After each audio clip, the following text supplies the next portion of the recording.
Hello everyone, welcome back to our YouTube channel learn and fun. तो कैसे हैं आप लोग? आई होप एकदम बढ़िया होंगे और शानदार जबरदस्त तरीके से अपनी पढ़ाई कर रहे होंगे। तो बच्चों, आज मैं आपके लिए एक नया चैप्टर लेकर के आया हूं और इस चैप्टर का नाम है सीक्वेंस एंड सीरीज। और इस चैप्टर को देखते ही बहुत सारे बच्चों के मन में छोटे छोटे से क्वेश्चंस आ रहे होंगे कि सर आपने अभी हमारा लीनियर इनइक्वालिटीज नहीं कराया है, सर आपने अभी हमें मैथमेटिकल इंडक्शन नहीं कराया है, सर आपने अभी हमें बाइनोमियल थ्योरम नहीं करवाया और हम सीक्वेंस एंड सीरीज में आ गए। तो बच्चों, ऐसा नहीं है कि मैं आपको वो चैप्टर्स नहीं करवाने वाला हूं। हालांकि अर्थमेटिक प्रोग्रेशन वो चैप्टर है जो सीबीएसई के सिलेबस से डिलीटेड है, इसलिए अभी मैं उसको स्किप करके चल रहा हूं। आगे पर आप लोग की डिमांड होगी तो हम करवा देंगे। और सीक्वेंस एंड सीरीज में इसलिए स्टार्ट कर रहा हूं क्योंकि हाई स्कोरिंग चैप्टर्स है। मेरा मानना यह है बच्चों कि अगर हम उन चैप्टर्स को पहले स्ट्रॉन्ग कर लेते हैं जो कि हाई स्कोरिंग है और जिनसे हम ज्यादा से ज्यादा मार्क्स गेन कर सकते हैं, उसके बाद हाई स्कोरिंग से लो स्कोरिंग के ऑर्डर में अगर हम चीजों को पढ़ते हैं, तो ये एक सही स्ट्रेटजी होती है अपने सिलेबस को कंप्लीट करने की और बढ़िया तरीके से करने की। उसके अलावा कुछ बच्चों के मैंने स्पेशल कमेंट्स भी पढ़े थे। ऐसा नहीं है कि मैं आप लोग के कमेंट्स नहीं पढ़ रहा हूं, मैं हर एक बच्चे के कमेंट्स पर्टिकुलर ऑब्जर्व भी कर रहा हूं। कुछ बच्चों ने यह भी बोला है कि सर एडिशनल प्रैक्टिस क्वेश्चंस, यानी कि ट्रिग्नोमेट्रिक फंक्शंस में ढेर सारे बच्चों को प्रॉब्लम आ रही है। आई अंडरस्टैंड कि उनको कुछ और क्वेश्चंस की प्रैक्टिस करनी है जिससे वो और बेटर कर सके। तो बेसिकली बच्चों, मैंने उस चैप्टर में आपको जो पढ़ाया था वो ट्रिग्नोमेट्रिक कंपाउंड एंगल फॉर्मूलाज से रिलेटेड चीजें करवा दी थी। उसमें मैंने आपका ट्रिग्नोमेट्रिक इक्वेशंस वाला पार्ट स्किप किया था, तो जिसको लेकर के बहुत सारे बच्चों के क्वेश्चंस थे, क्वेरीज थी कि सर वो क्यों नहीं करवाया। एक्चुअल में बच्चों वो भी आपका सीबीएसई के सिलेबस के हिसाब से स्किप था, इस वजह से मैंने छोड़ा हुआ है। लेकिन आप लोग की स्पेशल डिमांड पर ये चीज मैंने पूरी तरीके से अपने माइंड में बैठा ली है। तो आप लोग के लिए ट्रिग्नोमेट्रिक फंक्शंस का अलग से एक स्पेशल, जिसमें मैं मोस्ट इंपॉर्टेंट क्वेश्चंस लेकर के आऊंगा और उसकी अच्छे तरीके से जबरदस्त तरीके से प्रैक्टिस भी करवा दूंगा। तो यार गाइज, आप लोग डिसअपॉइंट होने की बिल्कुल भी जरूरत नहीं है। आपको हर एक चीज मिलेगी इस चैनल पर। और जो भी आप लोगों की डिमांड आ रही, काफी सारे बच्चों के एडिशनल प्रैक्टिस क्वेश्चंस की भी डिमांड आ रही कि ऐसी कोई पीडीएफ वगैरह मिल जाए, तो उनके रिकॉर्डिंग भी आप लोग के लिए मैं प्लान कर रहा हूं और जल्द से जल्द वो सभी चीजें आपको इस चैनल पर अवेलेबल करवाने की पूरी मैं कोशिश करूंगा। तो प्लीज आप लोग बिल्कुल भी डिसअपॉइंट नहीं है, पूरी जिम्मेदारी आप लोगों की, और आपको बेहतर से बेहतर आपको कंटेंट मिल सके, इसको मैं लेकर के बहुत सीरियस हूं। तो आप बिल्कुल भी परेशान होने की जरूरत नहीं है, सब कुछ आपको मिलेगा। ये चैप्टर इसलिए स्टार्ट कर रहा हूं क्योंकि ये हाई स्कोरिंग है। बाइनोमियल थ्योरम बिल्कुल परम्यूटेशन और कॉम्बिनेशन से रिलेटेड है, बहुत इजी चैप्टर है। वो मैं किसी भी दिन पर आपको एक लेक्चर बना के दे दूंगा, उससे आप पूरा पढ़ सकते हो, ठीक है।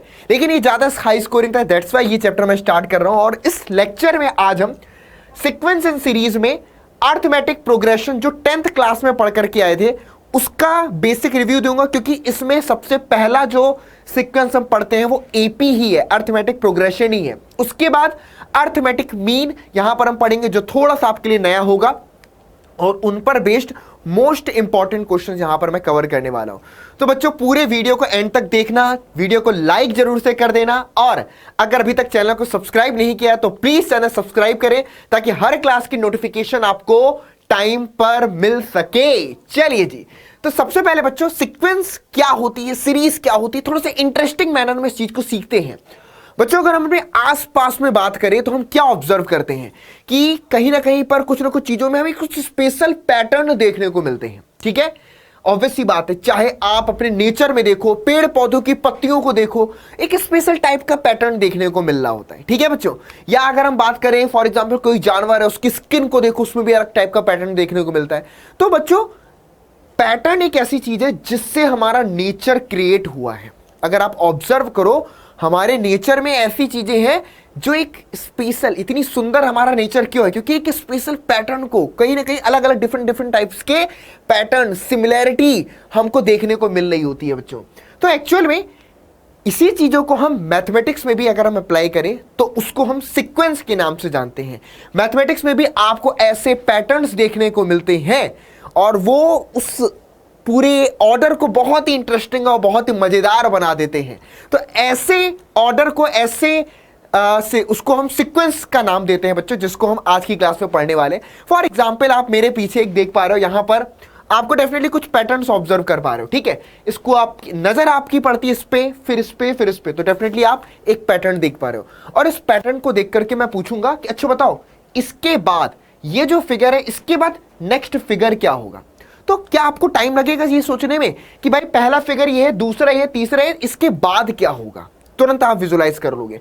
इसी तरह इस फिगर को देखते हो, इन तीनों पैटर्न को अगर आप ऑब्जर्व करोगे तो अगर मैं पूछूं इन पैटर्न के बेसिस पर what will be the next, अगला क्या होगा, तो डेफिनेटली आप उसके अगले को बता पाओगे। इसी तरह के नंबर्स में भी हमें ये चीज देखने को मिलती है, या यहां पर भी आप देख पा रहे हो।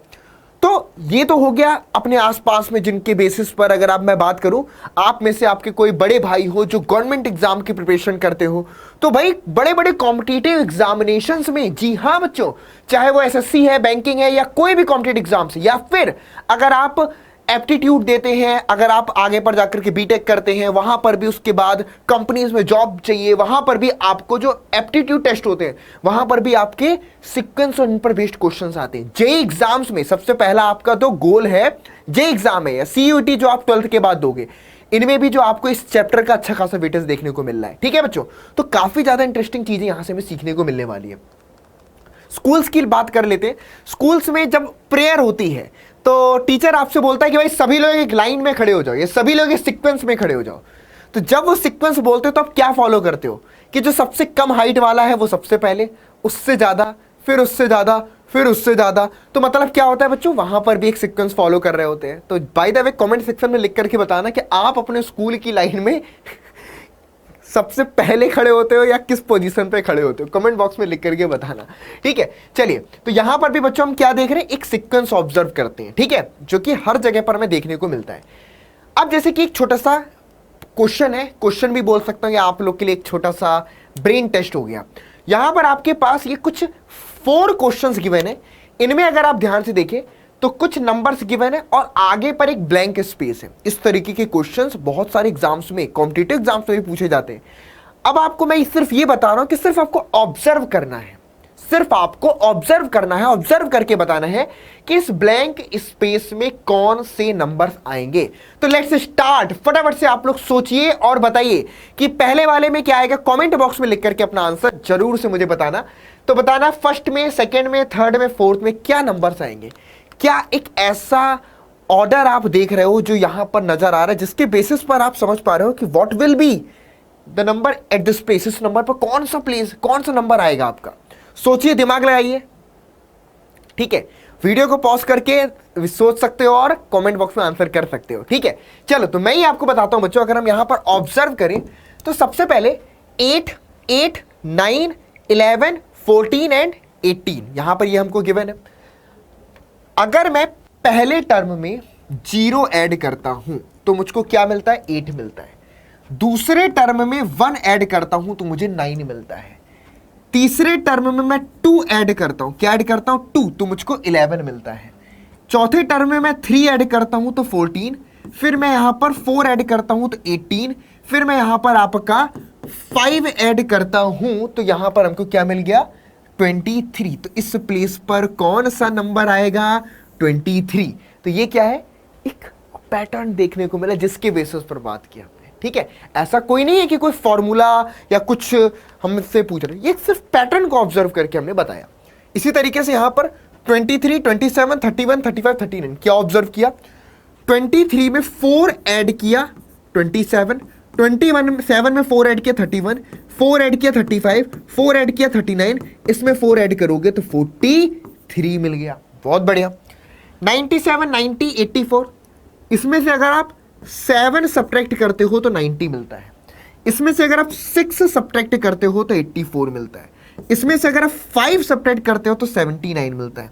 इसमें से अगर आप 4 सब्ट्रैक्ट करते हो तो 75 मिलता है। इसमें से अगर आप 3 सब्ट्रैक्ट करते हो तो 72, और इसमें से अगर हम 2 सब्ट्रैक्ट कर दें तो क्या मिलेगा, 70 मिलेगा। तो इस प्लेस पे क्या आ गया बच्चों, 70 आ गया। यहां पर अगर हम देखें 1 है, 2 है, 4 है, 8 है, 16 है, 32 है। ऑब्जर्व करो, ये 2 की पावर 0 है, ये 2 की पावर 1 है, ये 2 की पावर 2 है, ये 2 की पावर 3 है, 2 की पावर 4 है, और ये 2 की पावर 5 है। तो what will be this place, 2 to the power 6 यानी कि 64, या ऐसे भी देख सकते हो 1 का डबल 2, 2 का डबल 4, 4 का डबल 8, 8 का डबल 16, 16 का डबल 32, 32 का डबल 64। तो ये पैटर्न सीक्वेंस हमें देखने को मिला। तो ऐसे ही कुछ सीक्वेंसेस के बारे में हम यहां पर पढ़ेंगे आपका। तो इस चैप्टर में हम क्या क्या चीजें पढ़ने वाले हैं, जल्दी से उस पर एक नजर मार लेते हैं। तो बच्चों इस चैप्टर में हम सीक्वेंस एंड सीरीज क्या होती हैं उसको फोकस करेंगे। यहां पर हम एक 11th स्टैंडर्ड की डेफिनेशन की बात करेंगे जो कि सीक्वेंस एंड सीरीज के बारे में। अभी तो पैटर्न पैटर्न पैटर्न ये वो तरीका था जो नॉन मैथमेटिकल ब्रांच वाले जो स्टूडेंट होते हैं ना वो बोलते हैं कि भाई पैटर्न है पैटर्न है। मैथमेटिक्स में इसको एक और नाम से समझते हैं, सीक्वेंस। इसको एक रिलेशन, एक फंक्शन के थ्रू इसको डिफाइन किया जाता है। उसके बाद बच्चों प्रोग्रेशन है। प्रोग्रेशन में यहां पर दो टाइप के प्रोग्रेशन है। एक टाइप का प्रोग्रेशन आप 10th क्लास में पढ़ करके आए थे, तो उसका पूरा का पूरा यहां पर बेसिक फिर से रिवाइज हो जाएगा आपका, और arithmetic mean progression, arithmetic mean देखेंगे। उसके बाद नेक्स्ट जो प्रोग्रेशन आएगा वो ज्योमेट्रिक प्रोग्रेशन होगा, और देन हम ज्योमेट्रिक मीन पर बात करेंगे। ठीक है, तो चलिए जी स्टार्ट करते हैं। सबसे पहले व्हाट इज सीक्वेंस। तो बच्चों अगर मैं बात करूं, हमारे पास सीक्वेंस का मतलब यह है कि अगर हमारे पास कुछ टर्म्स, नंबर्स या ऑब्जेक्ट गिवन है, अगर उन ऑब्जेक्ट को हम ऐसे ऑर्डर में अरेंज कर पाए कि हम बोल पाए ये पहला टर्म है, ये दूसरा टर्म है, ये तीसरा टर्म है, ये चौथा टर्म है, ये पांचवा, छठवां, सातवां, ऐसे ऑर्डर में अगर हम अरेंज कर पाए तो उस ऑर्डर यानी कि उन टर्म्स से जो बनने वाला ऑर्डर बनना है उसको हम सीक्वेंस बोलते हैं। तो एक्चुअल में बेसिकली जो हमारे पास सीक्वेंस होती है बच्चों, ये एक फंक्शन होता है जो कि नेचुरल नंबर से एस पर बनता है, जहां पर एस आपका रियल नंबर्स का एक सबसेट है। अगर, क्योंकि हम यहां पर रियल सीक्वेंस की बात कर रहे हैं, हम किसकी बात करते हैं यहां पर, रियल सीक्वेंस की। तो रियल सीक्वेंस का मतलब क्या हुआ, जो आपके पास रियल नंबर्स होते हैं उन रियल नंबर से बनने वाली सीक्वेंस, यानी कि उन रियल नंबर्स में एक सीक्वेंस को ढूंढना। ठीक है, तो रियल नंबर्स कुछ उठाए और उन नंबर्स को ऐसे ऑर्डर में हमने अरेंज कर लिया, या हमें एक ऐसा ऑर्डर गिवन था जिसमें हमने देख के बता दिया कि इसमें पहला टर्म क्या है, दूसरा क्या है, तीसरा क्या है, चौथा क्या है, पांचवा क्या है, छठवां, उसके बाद क्या होगा, है ना, ये चीज हम बता पा रहे हैं। तो एक्चुअल में सीक्वेंस क्या है, सीक्वेंस आपका एक फंक्शन है। ठीक है बच्चों, सीक्वेंस आपका एक फंक्शन है। फॉर एग्जाम्पल, एक छोटे से एग्जाम्पल के फॉर्म पर अगर मैं बात करूं कि लेट सपोज एक फंक्शन अपन ने डिफाइन किया n to s, let suppose n to एक s मैंने बना दिया। s क्या है बच्चों, s एक सेट है हमारे पास, set of all prime numbers, set of all prime numbers. ठीक है बच्चों, S क्या है, set of all prime numbers. तो अगर मैं एक सेट की बात करूं तो इस सेट के अंदर सभी प्राइम आ जाएंगे।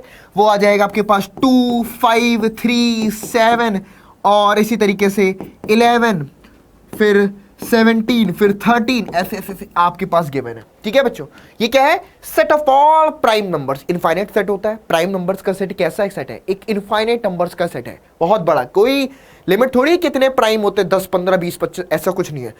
Infinite number of prime numbers हमारे पास होते हैं। क्लियर। तो सपोज करो एक फंक्शन हम बना रहे हैं फ्रॉम n, मतलब कि नेचुरल नंबर से s पर, जहां पर s क्या है, set of all prime numbers. ठीक है, अब समझिएगा, हमने f(1) क्या बोला, f(1) हमने पहले प्राइम नंबर को बोला, जो set of all prime numbers में सबसे स्मॉलेस्ट प्राइम नंबर होता है उसको हमने फर्स्ट प्राइम बोला। दैट इज f(1) हमारे पास क्या हो गया बच्चों, 2 हो गया। इसी तरीके से f(2) यानी कि सेकंड प्राइम नंबर हमारे पास क्या है, सेकंड प्राइम नंबर अपन ने बोल दिया 3। थर्ड प्राइम नंबर क्या हो गया बच्चों आपके पास, अपन ने बोल दिया 5। हमने क्या कर दिया, इन प्राइम नंबर्स की ऑर्डरिंग कर दी, इन प्राइम नंबर्स की क्या कर दी, ऑर्डरिंग कर दी। और इसी तरीके से फोर्थ प्राइम नंबर हमारे पास क्या हो गया, 7। इसी तरीके से फिफ्थ प्राइम नंबर हमारे पास क्या हो गया, 11। सिंपल। तो हमने इन प्राइम नंबर्स की ऑर्डरिंग कर दी। ओके, तो अब ये प्राइम नंबर्स यानी कि एक सीक्वेंस बन गई, that is 2, 3, 5, 7, 11, 13 dot dot dot. मतलब कि अब यहां पर एक ऐसे ऑर्डर में प्राइम नंबर है जिनमें पहला प्राइम, दूसरा प्राइम, तीसरा, चौथा, पांचवा, छठवां, आगे पर 7वां, 8वां, 9वां, 10वां, 11वां, 12वां। ठीक है, तो ये क्या हुआ बच्चों, इस तरीके से हम बोल पाएंगे कि what is the first prime number. यहां बोलो फर्स्ट प्राइम नंबर ये, what is the third prime number? आपने बोला ये जो थर्ड प्लेस पर है ना, इसी को, क्योंकि हमने एक फंक्शन डिफाइन कर दिया, नेचुरल नंबर्स ने सिर्फ ऑर्डरिंग करी कि ये पहला होगा, ये दूसरा होगा, ये तीसरा होगा। Is it clear? तो इस तरीके से बच्चों हमने एक डिफाइन कर लिया। ओके, इसी तरीके से अगर आप देखो तो स्कूल्स में आपका सुनो एक और इंटरेस्टिंग मुझे एग्जांपल याद आया। देखो, एक फंक्शन बनाना अपने स्कूल में जाकर के एक फंक्शन बनाना, एफ फ्रॉम, है ना, इसको एफ फ्रॉम n2, मान लो एस आपने लगा दिया, एस, और ये एस क्या रिप्रेजेंट कर रहा है? मान लो यहां पर set of all student of your class, set of all student of your class, आपकी क्लास के जितने भी स्टूडेंट हैं, मतलब कि आपके सेक्शन में जितने भी स्टूडेंट हैं, आपने एक फंक्शन बना दिया एन से लेकर के set of all student of your class. अब क्या कर दिया? पहला रोल नंबर किसका है उसका नाम लिख दो, दूसरा रोल नंबर किसका है उसका नाम लिख दो, तीसरा रोल नंबर क्या है उसका नाम लिख दो, चौथा रोल नंबर क्या है उसका नाम लिख दो। मतलब कि पहले रोल नंबर वाला ये है, दूसरे रोल नंबर वाला ये है, तीसरे रोल नंबर वाला ये है, चौथे रोल नंबर वाला ये। तो अब आपने क्या कर दिया? रोल नंबर जो बचपन से आपको मिलता आ रहा है वो भी एक्चुअल में एक सीक्वेंस है बच्चों, क्योंकि आपको भी आपकी मैपिंग की गई है। पता है आपको लेकर के फंक्शन बना दिया गया है ना। आपको बोला ये पहले रोल नंबर वाला, दूसरे वाला, तीसरे वाला, भाई बचपन से तुम्हें फंक्शन बना के चलाया जा रहा है, ऑर्डरिंग कर रखी है तुम्हारी स्कूल में भी, ठीक है। तो इसके बेसिस पर क्या होता है, हमें हर एक सीधे बोला जाता है 5वें रोल नंबर वाला बंदा आ जाओ, ठीक है, 7वें रोल नंबर वाला बच्चा मेरी क्लास में आए, सिंपल ऐसे ही बोलते हैं ना। तो क्या हुआ, हमने ऑर्डरिंग कर दी। तो अब ऐसा थोड़ी कि 7वां रोल नंबर किसी और का होगा, यूनिक होता है। तो एक तरीके से अगर आप ध्यान से देखो तो ये जो फंक्शन बनता है N2S पर, ध्यान से समझना, S क्या है? Set of all student of your class. तो ऑब्जर्व करो बच्चों, ये फंक्शन क्या 1 1 होगा? क्या ये फंक्शन आपका 1 1 होगा? क्या ये फंक्शन आपका ऑन टू फंक्शन होगा? तो यस, दिस फंक्शन, ये जो फंक्शन बनता है ये 1 1 भी होता है और ऑन टू भी होता है। बहुत बढ़िया। तो sequence is a function from n to a set n2। अब देखना यहां पर, अब स्कूल का जो आपका बन रहा है ये रियल नंबर का सबसेट नहीं, इसलिए ये it is not a real sequence, this is not a real sequence. इसको हम रियल सीक्वेंस नहीं बोलेंगे। रियल का मतलब असली नकली वाला नहीं है, रियल नंबर्स की सीक्वेंस नहीं है ये, है ना, क्योंकि यहां पर जो सेट है वो रियल नंबर्स का सबसेट थोड़ी है। आपको रियल नंबर्स थोड़ी हो भाई, हाँ तो स्टूडेंट ह्यूमन बीइंग्स हो। तो बेसिकली क्या हुआ कि हाँ, मैंने एग्जाम्पल आपका एक उठा लिया कि एक नेचुरली आप अपने आसपास में ऐसे एग्जाम्पल्स देखते हैं, ठीक है। तो ये बात क्लियर समझ में आई? जहां पर भी ऑर्डरिंग हो रही है मतलब कि सीक्वेंस बन रही, जहां पर भी आप बता पा रहे हो कि पहला, दूसरा, तीसरा, चौथा, पांचवा, सर वो 10वां नंबर का, वो 11वें नंबर का, जहां आप ये बता पा रहे हो, जहां पर ऑर्डरिंग कर पा रहे हो आप, वो क्या है? एक सीक्वेंस है बच्चों। चलिए, अब इसके बाद अगर हम बात करें सीरीज क्या होती है ना। देखो, अब आप अपने स्कूल में सीरीज की बात मत करना, ठीक है, यहां पर, और वेब सीरीज की बात मत करना। Web series sorry, web series is a different thing. Mathematics में सीरीज क्या है कि कोई सीक्वेंस आपने बनाई है ना, तो उस सीक्वेंस के जो एन टर्म्स हैं उन टर्म्स के सम को a1 plus a2 plus a3 plus dot dot dot an, इसको हम Sn से डिनोट करते हैं। तो series is the sum to first n terms. Series क्या होती है बच्चों? किसी सीक्वेंस के फर्स्ट एन टर्म्स को सम के फॉर्म पर लिख देना, represent a series.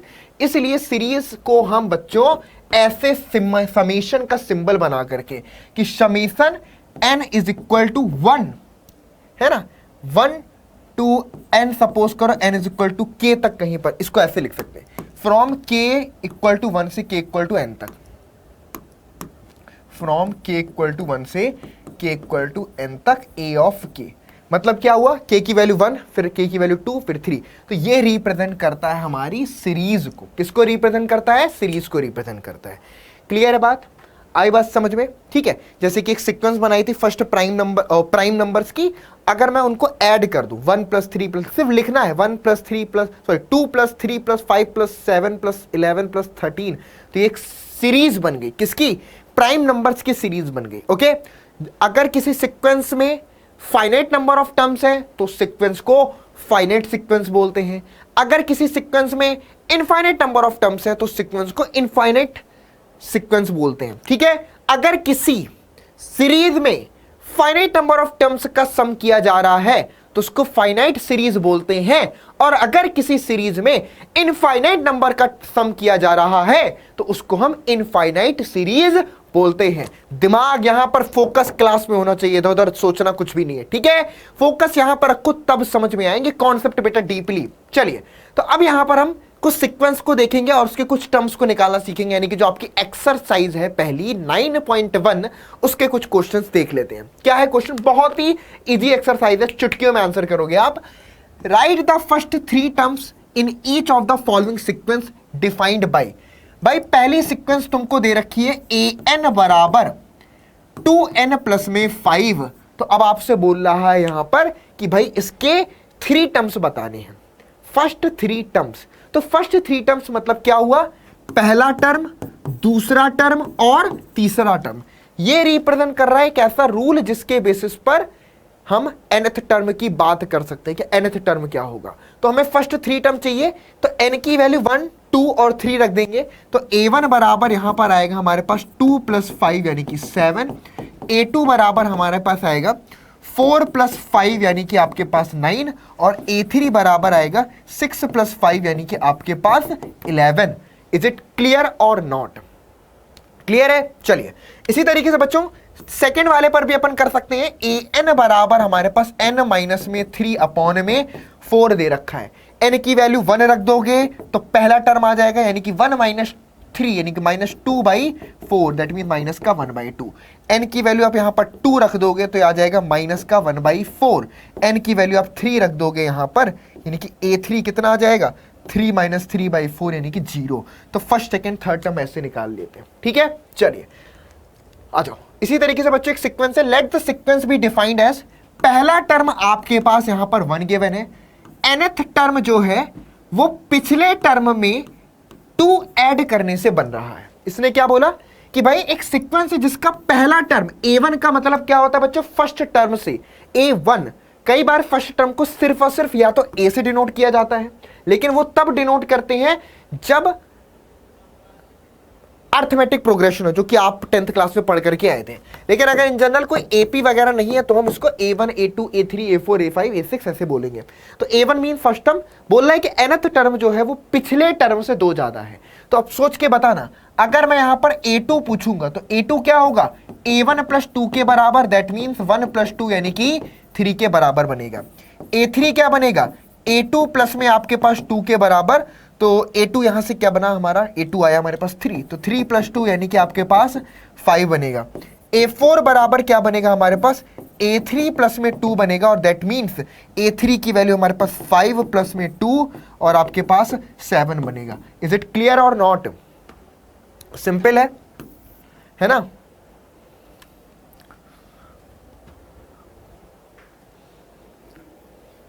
Okay, a1, a2, a3, a4, a5, a6, a7 इस तरीके से हम यहां पर ला सकते हैं। ओके, तो क्या फर्स्ट 5 टर्म्स, तो इसी तरीके से a5 निकाल लोगे, a6 निकाल लोगे, a7, जो टर्म्स चाहिए, जितने टर्म्स चाहिए, ठीक है। और उसके करस्पॉन्डिंग सीरीज भी बोल रहा है। अच्छा जी, तो a5 क्या हो जाएगा? 7 प्लस 2 आपके पास 9। a6 क्या हो जाएगा? 9 प्लस 2 आपके पास 11। और a7 क्या हो जाएगा? 11 प्लस 2 आपके पास यहां पर 13। तो सीरीज क्या बनेगी? अच्छा, हमें कितना चाहिए था? फर्स्ट 5 टर्म्स, पहला टर्म ये है, तो S5 बताना है, मतलब कि a1 plus a2 plus a3 plus a4 plus में a5। तो S5 का मतलब क्या हुआ? a1 हमारे पास कितना बना? 1, a2 हमारे पास कितना बना? 3, फिर कितना बना? 5, फिर कितना बना? 7, फिर कितना बना? 9। बहुत बढ़िया, तो ये हमारे पास सीरीज बन गई, करस्पॉन्डिंग सीरीज। तो सीक्वेंस के रिस्पेक्ट में 5 टर्म्स की एक सीरीज बन गई, 1 plus 3 plus 5 plus 7 plus 9। Add करने की जरूरत नहीं है, ठीक है, इसको हम सीरीज बोलते हैं, ठीक है। जब सम पूछा जाए कि इस सीरीज का सम क्या होगा, तब इसको सम करके लिखना, लेकिन सिर्फ सीरीज बोल रहा है तो इतना ही लिख करके आप छोड़ सकते हैं। गुरु आई बात समझ में? चलो इसको फटाफट से नोट कर लेना, और लाइक किया है तो लाइक कर दो फटाफट से, नहीं किया है तो अगर, ठीक है, दोबारा लाइक मत करना यार, डिसलाइक हो जाता है। चलो क्लियर है, कूल है, बढ़िया। आगे पर बात करते हैं। Right the first 5 terms of each of the sequence. अच्छा जी, इसी तरीके से हमारे पास कुछ और एग्जांपल्स हैं, इनमें भी आप कर सकते हो, मुझे नहीं लगता कि भी और बताने की जरूरत है। n की वैल्यू 1 रखो, 2 रखो, 3 रखो, 4 रखो, 5 रखो और निकालते चले जाओ। ठीक है, चलिए फिबोनाची सीक्वेंस काफी पॉपुलर सीक्वेंस में से एक है बच्चों, नाम है ये फिबोनाची। ये ग्रेट मैथमेटिशियन थे एक फिबोनाची, उनके नाम के बेसिस पर सीक्वेंस बनाई गई। आप भी एक ऐसी सीक्वेंस बनाओ जो आज तक किसी ने नहीं बनाई है, तो उसको भी नाम दे दिया जाएगा कि ये इनके नाम से सीक्वेंस है, लेकिन उस सीक्वेंस में कुछ ब्यूटी होनी चाहिए। ठीक है ऐसे नहीं कुछ भी बना दो, बनाओ अपने आप से कोई सीक्वेंस बनाना, ऐसी सीक्वेंस बनाओ जो आज तक किसी ने नहीं बनाई है, उस सीक्वेंस को नाम दे दो। ठीक है, तो इस सीक्वेंस को मैं क्या नाम दूं चलो, तो क्या है बच्चों हमारे पास फिबोनाची सीक्वेंस में यहां पर बोल रहा है फर्स्ट और सेकंड टर्म तो 1 है, पहला टर्म भी 1 है, सेकंड टर्म भी 1 है, और जो nth टर्म है वो लास्ट 2 टर्म्स का सम है। nth टर्म लास्ट 2 टर्म्स का सम है, तो हमें an+1 बटे an फाइंड करना है for n equal to 1 2 3 4 and 5। बहुत बढ़िया, ये रेशियो निकालना है। अच्छा जी, चलो तो सबसे पहले n क्या है हमारे पास, ग्रेटर देन 2 है, तो a1 कितना है बेटा 1 है, a2 कितना है आपके पास 1 है, a3 क्या होगा, a3 होगा a1 प्लस a2 के बराबर, यानी कि 1 + 1 2। a4 क्या होगा आपके पास, a4 होगा a2 प्लस में a3 के बराबर, दैट मीन्स 2 + 1 यानी कि आपके पास 3। उल्टा लिख दिया, वैसे a2 हमारे पास 1 है, a3 हमारे पास 3, लेकिन सम तो सेम ही आएगा। a5 क्या हो, a5 क्या होगा, चलो तो a5 हमारे पास बन जाएगा a3 प्लस में आपका a2, तो a3 है 2, a4 है 4, सॉरी 3 + 2 यानी कि 5। तो अब क्या पूछ रहा है यहाँ पे, an+1 बटे में आपका an पूछ रहा है, तो जब n की वैल्यू 1 रखेंगे तो कितना आएगा, a2 बटे a1 यानी कि 1 आ गया, इन दोनों का रेशियो 1 आ गया। n की वैल्यू अगर आप 2 रखते हो तो मतलब कि a3 बटे में आपका a2, तो a3 बटे a2 यानी कि 2/1 आ गया, 2/1 आ गया।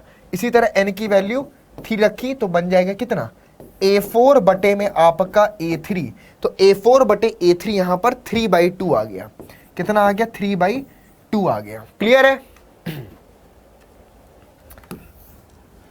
आई बस समझ में कि नहीं आई,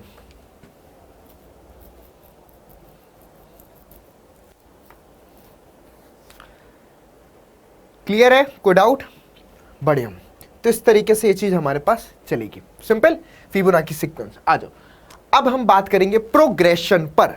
प्रोग्रेशन क्या होता है, प्रोग्रेशन को ऐसे समझेंगे कि अगर कोई हमें एक ऐसा रूल मिल जाए जिसके बेसिस पर हम जो मर्जी चाहे वो टर्म फाइंड कर लें, कोई रूल मिल जाए। एक सिंपल सी बात समझना, जब मैंने आपसे प्राइम नंबर्स की सीक्वेंस बनवाई, प्राइम नंबर्स की सीक्वेंस बनवाई, that is 2 3 5 7 11 13 17 19 23 dot dot dot, ये प्राइम नंबर की सीक्वेंस है। ओके, पहला प्राइम, दूसरा प्राइम, तीसरा प्राइम, चौथा, पांचवा, छठवां, सातवां, आठवां, नौवां। लेकिन एक बात बताओ, क्या आपके पास ऐसा कोई रूल है कि मैं आपसे बोलूं ये बताओ 51th प्राइम क्या होगा, 51th प्राइम क्या होगा, कोई ऐसा रूल है? नहीं है, कोई ऐसा रूल नहीं है कि 51th प्राइम क्या होगा या 49th प्राइम क्या होगा। हमें सिर्फ क्या करना पड़ेगा, ऐसे ही कि 23 के बाद अगला प्राइम क्या आता, सोचेंगे कि नंबर प्राइम है कि नहीं है। 23 के बाद कितना आता है, 29 आता है, हाँ जी 29 एक प्राइम नंबर है, लिख लिया। फिर क्या आता है, 31 प्राइम है। हमें ऐसे तो मालूम है कि ये प्राइम है या नहीं है, यूजिंग कि भाई वो किसी और से डिवाइड तो नहीं हो रहा है, लेकिन कोई रूल नहीं है जिसके बेसिस पर हम कोई भी नंबर फाइंड कर सके, है ना। लेकिन रूल कैसे मिल रहा है, रूल हमें ऐसे मिल सकता है जैसे कि फॉर एग्जाम्पल अगर मैंने यहां से बोल दिया आपके पास 2 है, फिर 4 है, फिर 8 है, फिर उसके बाद 16 है, फिर 32 है, ओके, उसके बाद 64 है, इस तरह चल रहा है, ठीक है। अगर मैं आपसे बोलूं कि ये बताओ 501th टर्म क्या होगा, 501वां टर्म क्या होगा, तो आप रूल देख पा रहे हो कि ये 2 की पावर 1 है, 2 की पावर 2 है, 2 की पावर 3, 2 की पावर 4 है, 2 की पावर 5, 2 की पावर 6 है। तो इसका मतलब है 51th टर्म क्या होगा, 2 की पावर 501 होगा। तो मतलब आप एक ऐसे नंबर तक तो पहुंच गए ना डायरेक्ट, जो कि 51th टर्म होगा। यानी कि आप सिंपली बता पाए कि ये यहां पर एक रूल ऑब्जर्व मिल गया, रूल मिल गया, जिसके बेसिस पर तुम बता पाए। This is called a progression. Sequence which is following a specific pattern are called progressions, है ना। एक ऐसे स्पेसिफिक पैटर्न्स को फॉलो कर पा रहे हैं, प्रोग्रेशन, और मतलब कि व्हाट विल बी, है ना, आप ये भी बता पा रहे हो जिसके बेसिस पर कि 51 टर्म कौन सा होगा, तो उसको हम क्या बोलते हैं, आपका प्रोग्रेशन बोलते हैं। ठीक है, एक तो हम ये भी बता पा रहे हैं, हाँ जी, यहां पर भी एक चीज थी कि आप बता पा रहे हो what will be the next, इसके बाद क्या आएगा, इसके बाद क्या आएगा, आप रख तो पाओगे, लेकिन कोई रूल नहीं निकाल पा रहे ना, तो वो रूल, है ना, वो रूल अगर मिलने लग गया तो हम प्रोग्रेशन बन जाता है। ठीक है, चलिए, तो अब बच्चों हम जिस पर बात करेंगे वो पहला हमारे पास क्या, अर्थमेटिक प्रोग्रेशन। तो बच्चों अगर आपको याद है 10th क्लास में आप पढ़ करके आए थे एपी, अर्थमेटिक प्रोग्रेशन। एक ऐसी सीक्वेंस को हम अर्थमेटिक प्रोग्रेशन बोलते हैं जिसके कॉन्जुगेटिव टर्म्स के बीच का डिफरेंस हमेशा फिक्स रहता है। फॉर एग्जाम्पल, मैंने एग्जाम्पल के फॉर्म पर आपका लिख दिया यहां पर 2, 5, 8, 11, 14, 17 ... मतलब कि अगर आप ऑब्जर्व करो, सेकेंड टर्म में से फर्स्ट टर्म का डिफरेंस कितना है, 3 है। थर्ड टर्म में से सेकेंड टर्म का डिफरेंस कितना है, 3 है। फोर्थ टर्म में से थर्ड टर्म का डिफरेंस कितना है, आपके पास 3 है। इसी तरीके से एज सो ऑन। तो ये जो कॉमन डिफरेंस हो जिसमें, है ना, कॉन्जुगेटिव टर्म के बीच में जो कॉमन डिफरेंस अगर हमें देखने को मिल रहा है तो हम क्या बोलेंगे, ऐसे सीक्वेंस को हम अर्थमेटिक प्रोग्रेशन बोलते हैं। ठीक है बच्चों, ऐसे सीक्वेंस को हम अर्थमेटिक प्रोग्रेशन बोलते हैं। और कॉमन डिफरेंस को यूजुअली बच्चों हम स्मॉल डी से डिनोट करते हैं, और अर्थमेटिक प्रोग्रेशन के फर्स्ट टर्म को हम यहां पर किससे रिप्रेजेंट करते हैं, फर्स्ट टर्म को हम ए से रिप्रेजेंट करते हैं। क्लियर है, तो ये चीज हमें याद रखनी है और याद भी होगा। तो अगर आपको याद आए, प्रीवियस क्लास में 10th स्टैंडर्ड में आपने पढ़ा था कि nth term of AP, nth term of arithmetic progression, तो कोई फॉर्मूला याद आया कि किसी अर्थमेटिक प्रोग्रेशन का अगर nth टर्म आपको बताना है तो क्या होता है। तो पहले अगर मैं ऐसे लेट करता हूं कि कोई सीक्वेंस है जिसका फर्स्ट टर्म ए है और कॉमन डिफरेंस मान लो स्मॉल डी है। ठीक है, एक वेरिएबल ले लिए कि फर्स्ट टर्म ए है, कॉमन डिफरेंस इसका डी है। तो अर्थमेटिक प्रोग्रेशन का जो जनरल फॉर्म होता है, क्या होता है बच्चों, जो जनरल फॉर्म होता है वो होता है ए, कॉमा में ए प्लस डी, कॉमा में ए प्लस 2d, कॉमा में ए प्लस 3d, और dot dot dot a plus में n-1 इंटू में d। तो किसी अर्थमेटिक प्रोग्रेशन का nth टर्म देखो, ये पहला, ये दूसरा टर्म, ये तीसरा टर्म, ये चौथा। पैटर्न ऑब्जर्व करो, जब तीसरा टर्म है तो 2d है, जब चौथा टर्म है तो 3d है। तो इसका मतलब अगर मैं आपसे पूछूं कि nth टर्म जिसको tn या फिर हम an से भी डिनोट करते हैं, तो वो a प्लस में आपका n-1 इंटू में d के बराबर होता है। किसके बराबर होता है, a प्लस n-1 इंटू में d के बराबर होता है। इज इट क्लियर और नॉट, यहां पर कोई डाउट है। ठीक है, चलिए, tn और an equal to a plus में n-1 इंटू में d। तो इसी तरीके से बच्चों अगर हम देखें तो ये जनरल, इसको हम जनरल टर्म ऑफ एपी भी बोलते हैं। क्या बोलते हैं बच्चों, इसको हम जनरल टर्म ऑफ एपी भी बुलाते हैं। क्या बुलाते हैं बेटा, एक second, general term of AP बुलाते हैं। क्लियर है, डन बेटा। चलिए, अब जैसे कि क्वेश्चन है, find the 10th term of the AP. बिल्कुल इजी क्वेश्चन है, इस अर्थमेटिक प्रोग्रेशन का 10th टर्म फाइंड करना है। तो सबसे पहले आप देखो, बोल रहा है एपी, तो मान लेते हैं जब बोल ही रहा है, चेक करने को बोलता तो देखते कि क्या कॉमन डिफरेंस है, तब बोलते। लेकिन बोल रहा है एपी का 10th टर्म, तो पहला टर्म इसका 2 है, और अगर कॉमन डिफरेंस निकालना है तो सेकेंड टर्म में से फर्स्ट टर्म को माइनस कर दो तो 5 आ गया। तो आपसे क्या पूछा, 10th टर्म, यानी कि t10 पूछ रहा है। इसको हम a ऑफ 10 भी लिख सकते हैं। तो क्या हो जाएगा, a प्लस में 10 माइनस का 1 इंटू में d, या डायरेक्टली लिख सकते हो a प्लस में 9d। एपी की खास बात है, 10th टर्म पूछ रहा है तो a plus 9d, 15th term पूछो तो a प्लस 14d, b का मल्टीपल जो होगा वो जो टर्म निकालना उससे एक कम होगा, जो कि यहां से आप फॉलो भी कर सकते हैं। तो ये क्या बन जाएगा बच्चों, 2 प्लस में 9 टाइम्स आपके पास d की वैल्यू 5 है, तो 9 5 जा 45 प्लस 2 47, तो हमारा 10th टर्म ऑफ एपी 47 निकल करके आ जाएगा। चलिए फटाफट से इसको नोट कर लीजिए। चलिए हो गया नोट, सबने कर लिया फटाफट से। चलिए आगे बढ़ते हैं, नेक्स्ट उस पर आते। Which term of the AP 3 7 11 15 is 79, इस अर्थमेटिक प्रोग्रेशन का कौन सा टर्म 79 होगा? चलो जी, वैसे तुम लोग को ये तो लग रहा होगा सर ये तो बचपन में पढ़ करके आए थे। हाँ वही है वही है वही है वही है, ठीक है। तो मतलब कुछ कुछ चीजें हैं, थोड़े से क्वेश्चंस का लेवल अभी मैंने ना बेसिकली थोड़े 10th स्टैंडर्ड वाले क्वेश्चन लेकर के आया था, ताकि तुम लोगों को बाद में ये ना लगे और एकदम से और ऐसे क्वेश्चन कैसे आ गए इसमें। तो थोड़ा सा बेसिक्स वहां से लेकर के चल रहा हूँ, फिर हम आगे पर अच्छे क्वेश्चन कर। तो मतलब क्या बोल दिया, अगर पूछ ले विच टर्म, कौन सा टर्म 79 होगा, तो क्या करें, हमें तो नहीं मालूम। ये चीज पता है कि भाई सीपी का पहला टर्म हमें 3 नजर आ रहा है। कॉमन डिफरेंस अगर हम देखें तो 7 में से 3 को माइनस करने पर 4 नजर आ रहा है। मतलब कि अब कौन सा चाहिए, ये कौन सा टर्म है नहीं पता। लेट सपोज nth टर्म जो आपका है, nth टर्म ऑफ एपी जो है वो हमारे पास 79 है। क्लियर, nth टर्म 79 है, मीन्स कि t ऑफ n हमारे पास 79 है। अब tn क्या होता है, a प्लस में n माइनस 1 इंटू में d, रूल के अकॉर्डिंग a और d की तो वैल्यू मालूम है, तो 3 प्लस में n माइनस 1, d की वैल्यू 4 रख दी, यहां पर बन गया 79। कैलकुलेट कर लो, 3 प्लस में 4n माइनस का 4 इक्वल टू 79, माइनस का 1 आ गया, 4n इक्वल टू आपके पास यहां पर 80 बन गया। कैसे, 3 माइनस 4 माइनस का 1 प्लस गया 80, n की वैल्यू कितनी आ जाएगी, n की वैल्यू 20 निकल करके आ जाएगी। क्लियर है, n की वैल्यू क्या होगी यहां पर, n की वैल्यू आपके पास 20 होगी।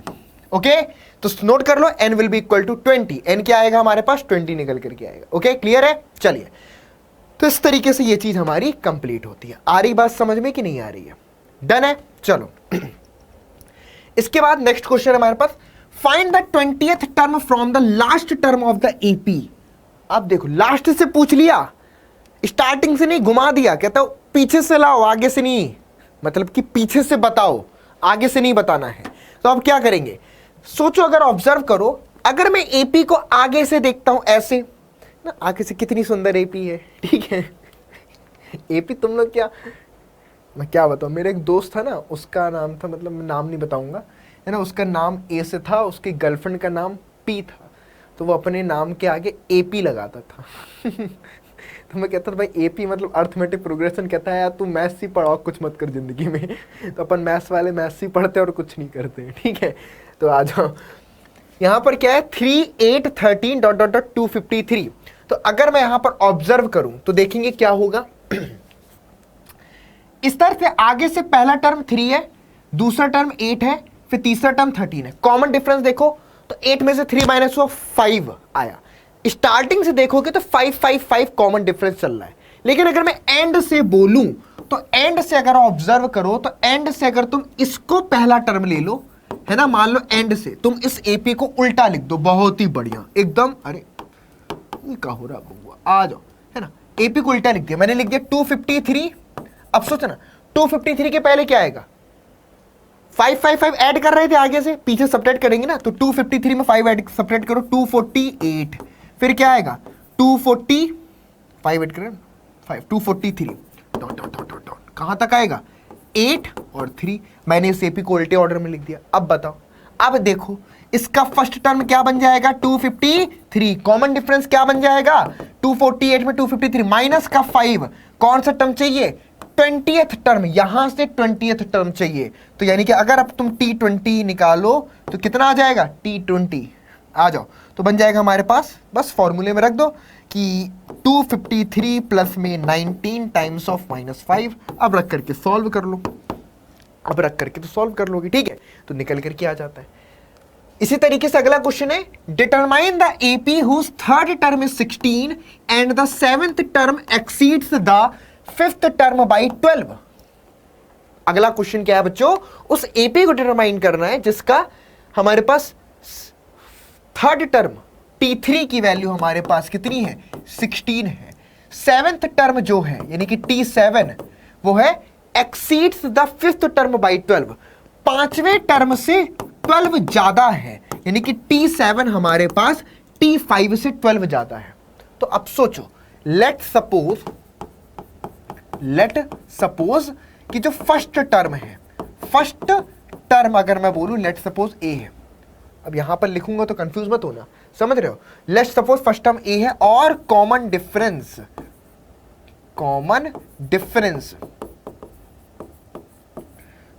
डिफरेंस आपके पास डी जो है वो कितना है, डी है, कॉमन डिफरेंस डी है। तो आप देख सकते हो यहां से सिंपली कि T7 का मतलब क्या हुआ, T7 का मतलब हुआ a प्लस में 6d, T3 का मतलब क्या हुआ हमारे पास T3 का मतलब हो गया आपके पास a प्लस में 2d और T5 का मतलब क्या हुआ a प्लस में 4d। तो अगर तुम T7 और T5 में रिलेशन रखोगे तो a प्लस में 6d बराबर a प्लस में 4d प्लस में 12, a से a कैंसिल, 2d बराबर 12, तो d की वैल्यू 6 आ गई। d की वैल्यू 6 आ गई, आपको T3 मालूम है 16 है, ठीक है, a प्लस में 2d ये तुम्हारे पास 16 है, d की वैल्यू यहां पर रख दो जाकर के, तो कितना बन जाएगा, बन जाएगा a is equal to 16 minus का 2d यानी कि 16 माइनस में 12 यानी कि 4, a इक्वल टू 4 आ गया। तो AP डिटरमाइन करनी थी कि AP क्या होगा, तो AP यहां से अगर आप देखो तो AP क्या बनी, फर्स्ट टर्म आया 4, सेकेंड टर्म आया आपके पास 4 प्लस 6 10, थर्ड टर्म आया कितना, इसमें आपने 6 ऐड कर दिया 16, उसके बाद 6 ऐड कर दिया 22 एज सो ऑन, ये तुम्हारे पास AP निकल करके आ गई, 4 10 16 22 as so on, this is your AP। चलिए क्लियर है, इस तरीके से क्वेश्चन सॉल्व करेंगे, मुझे नहीं लग रहा है कि इसमें ज्यादा हमें अब टाइम स्पेंड करना चाहिए, है ना। अब ये क्वेश्चन आते हैं अपनी बुक के, ठीक है। In an AP if mth term is n, mth term जो है वो क्या है, n है, and the nth term is m, note करना बच्चों, mth टर्म हमारे पास क्या गिवन है बच्चों, n गिवन है, गिवन लिख देता हूं यहां पर, गिवन है mth टर्म n है और nth टर्म जो आपके पास है वो क्या है बच्चों, m है, nth टर्म आपके पास क्या है, m है, m और n बराबर नहीं है, फाइंड द pth टर्म, आपको यहां पर pth टर्म फाइंड करना है, क्या होगा, ओके, बहुत बढ़िया। तो अगर मैं यहां पर सपोज करूं, लेट सपोज फर्स्ट टर्म आपके पास a है और जो कॉमन डिफरेंस है जो आपके पास वो क्या है, d है, कॉमन डिफरेंस क्या आपके पास, d है। Let suppose first term is a common difference is d। So now अगर आप इसको ऑब्जर्व करेंगे तो यहां से हम क्या लिख सकते हैं, फर्स्ट टर्म a है, कॉमन डिफरेंस आपके पास d है, तो Tm बराबर हमारे पास अगर n गिवन है तो इसको हम लिख सकते हैं a प्लस में m माइनस 1 इंटू में d बराबर में n के, किसके बराबर, n के, ये हमारा इक्वेशन नंबर 1 बन जाएगा, ओके। इसी तरीके से nth टर्म हमारे पास n है, Tn बराबर हमारे पास m है, तो दैट मीन्स कि a प्लस में n माइनस 1 इंटू में d बराबर आपके पास m आ जाएगा, तो ये हमारे पास सेकेंड टर्म हो जाएगा, क्या हो जाएगा, सेकेंड टर्म।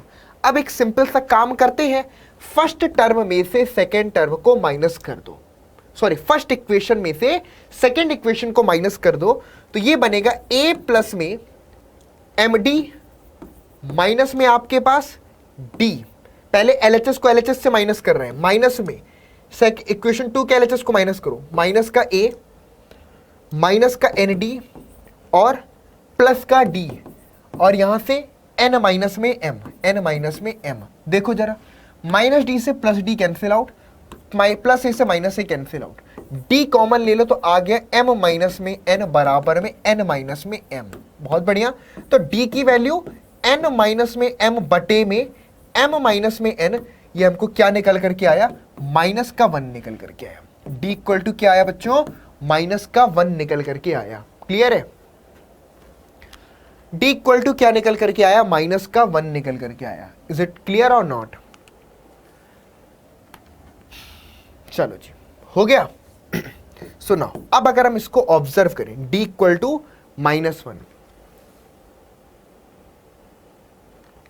ना, अब अगर हम यहां से फर्स्ट टर्म निकालें तो अगर d की वैल्यू -1 मैं यहां पर रखूं, putting this in equation 1, putting this in equation 1, equation 1 में पुट करते हैं तो ये बनेगा a प्लस में m-1 d की वैल्यू -1 और उसके बाद यहां पर n है, तो ये बनेगा a और प्लस का 1, ठीक है, और माइनस का m इक्वल टू n, तो a इक्वल टू कितना आएगा, a बराबर आएगा m प्लस n माइनस का 1, a बराबर कितना आएगा बच्चों, m प्लस n माइनस का 1। क्लियर है? What will be a equal to m plus n minus का 1 निकल करके आ गया, a भी आ गया, d भी आ गया। अब क्या चाहिए था आपको, pth टर्म। क्वेश्चन में क्या पूछा गया था बेटा, pth टर्म, तो यहां से pth टर्म निकालेंगे, यानी कि tp बराबर a प्लस में p माइनस 1 इंटू में d, तो a की वैल्यू कितनी है, m प्लस n माइनस का 1 और यहां से p माइनस 1 और d की वैल्यू माइनस में 1, तो बन गया m प्लस n माइनस का 1 माइनस का p प्लस का 1, ये कैंसिल आउट, तो आ गया m प्लस n माइनस में p, तो pth टर्म हमको m प्लस n माइनस का p निकल करके आ गया। क्या आ गया बच्चों, pth term m plus n minus में p निकल करके आ गया। नोट कर लीजिए इसको, pth term m plus n minus में p निकल करके आएगा। ओके,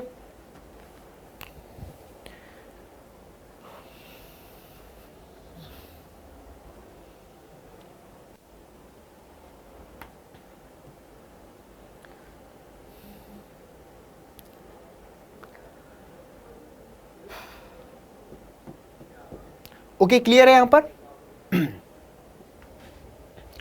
नाउ यहां तक कंप्लीट हो गया, डन है बेटा। आगे बढ़े नेक्स्ट पे, प्रॉपर्टीज। अब बात करेंगे प्रॉपर्टीज ऑफ अर्थमेटिक प्रोग्रेशन पर, ठीक है। अभी एम टर्म्स के सम पर भी बात करेंगे, पहले प्रॉपर्टीज देख लेते हैं। तो पहली प्रॉपर्टी है कि if a constant is added to each term of an AP the resulting sequence also an AP.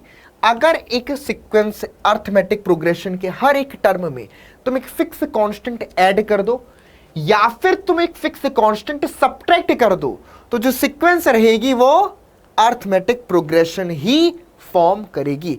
Example से इस चीज को अपन समझ लेंगे। जैसे कि बच्चों समझना, ध्यान से फोकस इधर पे रखना कि एक एपी लिख लेते हैं। फॉर एग्जाम्पल 2 लिख लिया, फिर 5 लिख लिया, फिर 8 लिख लिया, फिर 11 लिख लिया, फिर 14 लिख लिया, उसके बाद 17 लिख लिया, डॉट डॉट डॉट। ये क्या है, अर्थमेटिक प्रोग्रेशन।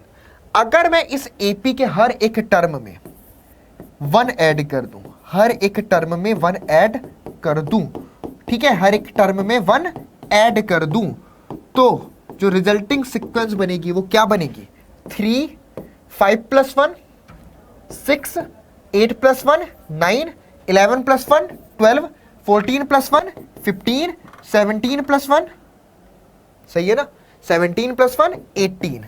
अब आप देखना, तो पहले क्या थी, एक अर्थमेटिक प्रोग्रेशन था, हमने सीक्वेंस के हर एक टर्म में 1 ऐड कर दिया, हर एक टर्म में 1 ऐड कर दिया, तो जो नई सीक्वेंस बनी ये भी क्या है, एक एपी फॉर्म कर रही है। This is also an AP, ये खुद एक अर्थमेटिक प्रोग्रेशन है। अच्छा, इसका कॉमन डिफरेंस कितना था, इसमें कॉमन डिफरेंस 3 का था, तो नीचे जो सीक्वेंस बनी उसका कॉमन डिफरेंस क्या है, इसका भी कॉमन डिफरेंस आपका 3 है। मतलब कि क्या समझ में आया कि एक फिक्स नंबर ऐड करने से रिजल्टिंग सीक्वेंस बनेगी, वो भी एपी फॉर्म करेगी, और जो पहले कॉमन डिफरेंस था अभी भी वही कॉमन डिफरेंस रहेगा।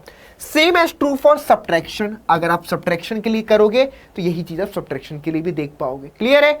चलिए, तो इस तरीके से हम इस चीज को वेरीफाई करते हैं। अगला टर्म, अगली property, third property, if each term of AP is multiplied by a constant then resulting sequence also in AP. अब क्या करो, एक अर्थमेटिक प्रोग्रेशन लो, हर एक टर्म में एक नंबर से मल्टीप्लाई करो, एक फिक्स नंबर से मल्टीप्लाई करो, फिर देखो क्या एपी फॉर्म कर रही है। इसी को अगर हम यहां पर देख ले, दैट इज, एक सेकेंड, और सिमिलरली बच्चों डिवीजन के लिए भी है, तो अब यही चीज यहां पर डिवीजन के लिए भी आप ट्राई कर पाओगे।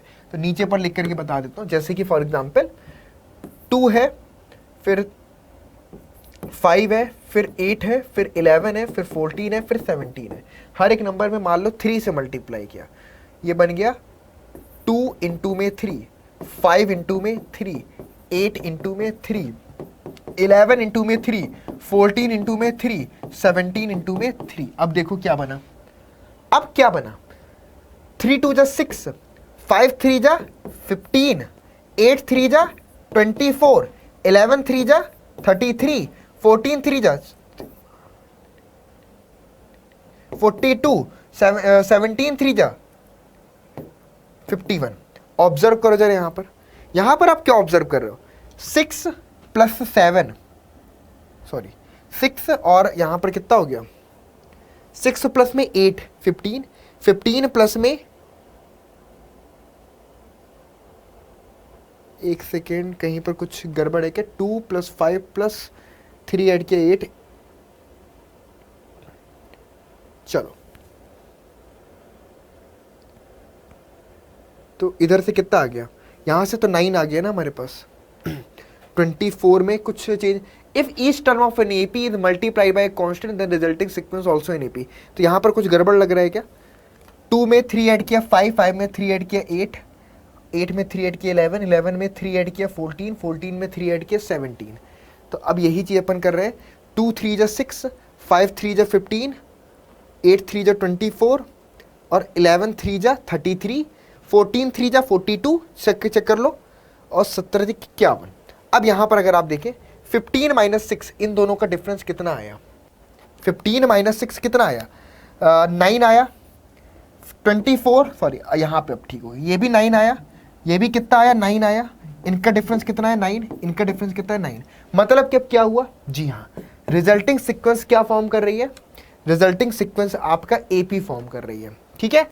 लेकिन अब अगर आप कॉमन डिफरेंस को देखेंगे तो कॉमन डिफरेंस क्या हो गया, अब नया जो कॉमन डिफरेंस है, क्योंकि हमने हर एक नंबर में 3 से मल्टीप्लाई किया है, तो जो पहले कॉमन डिफरेंस था वो था 3, अब जो नया कॉमन डिफरेंस हो वो 3 टाइम्स 3 बन गया, यानी कि 9 बन गया। यानी कि ऐसे जो नई एपी बनेगी उसका जो कॉमन डिफरेंस हो जाएगा वो प्रीवियस एपी से ट्रिपल हो जाएगा, क्योंकि आपने 3 3 3 से डिवाइड मल्टीप्लाई किया है।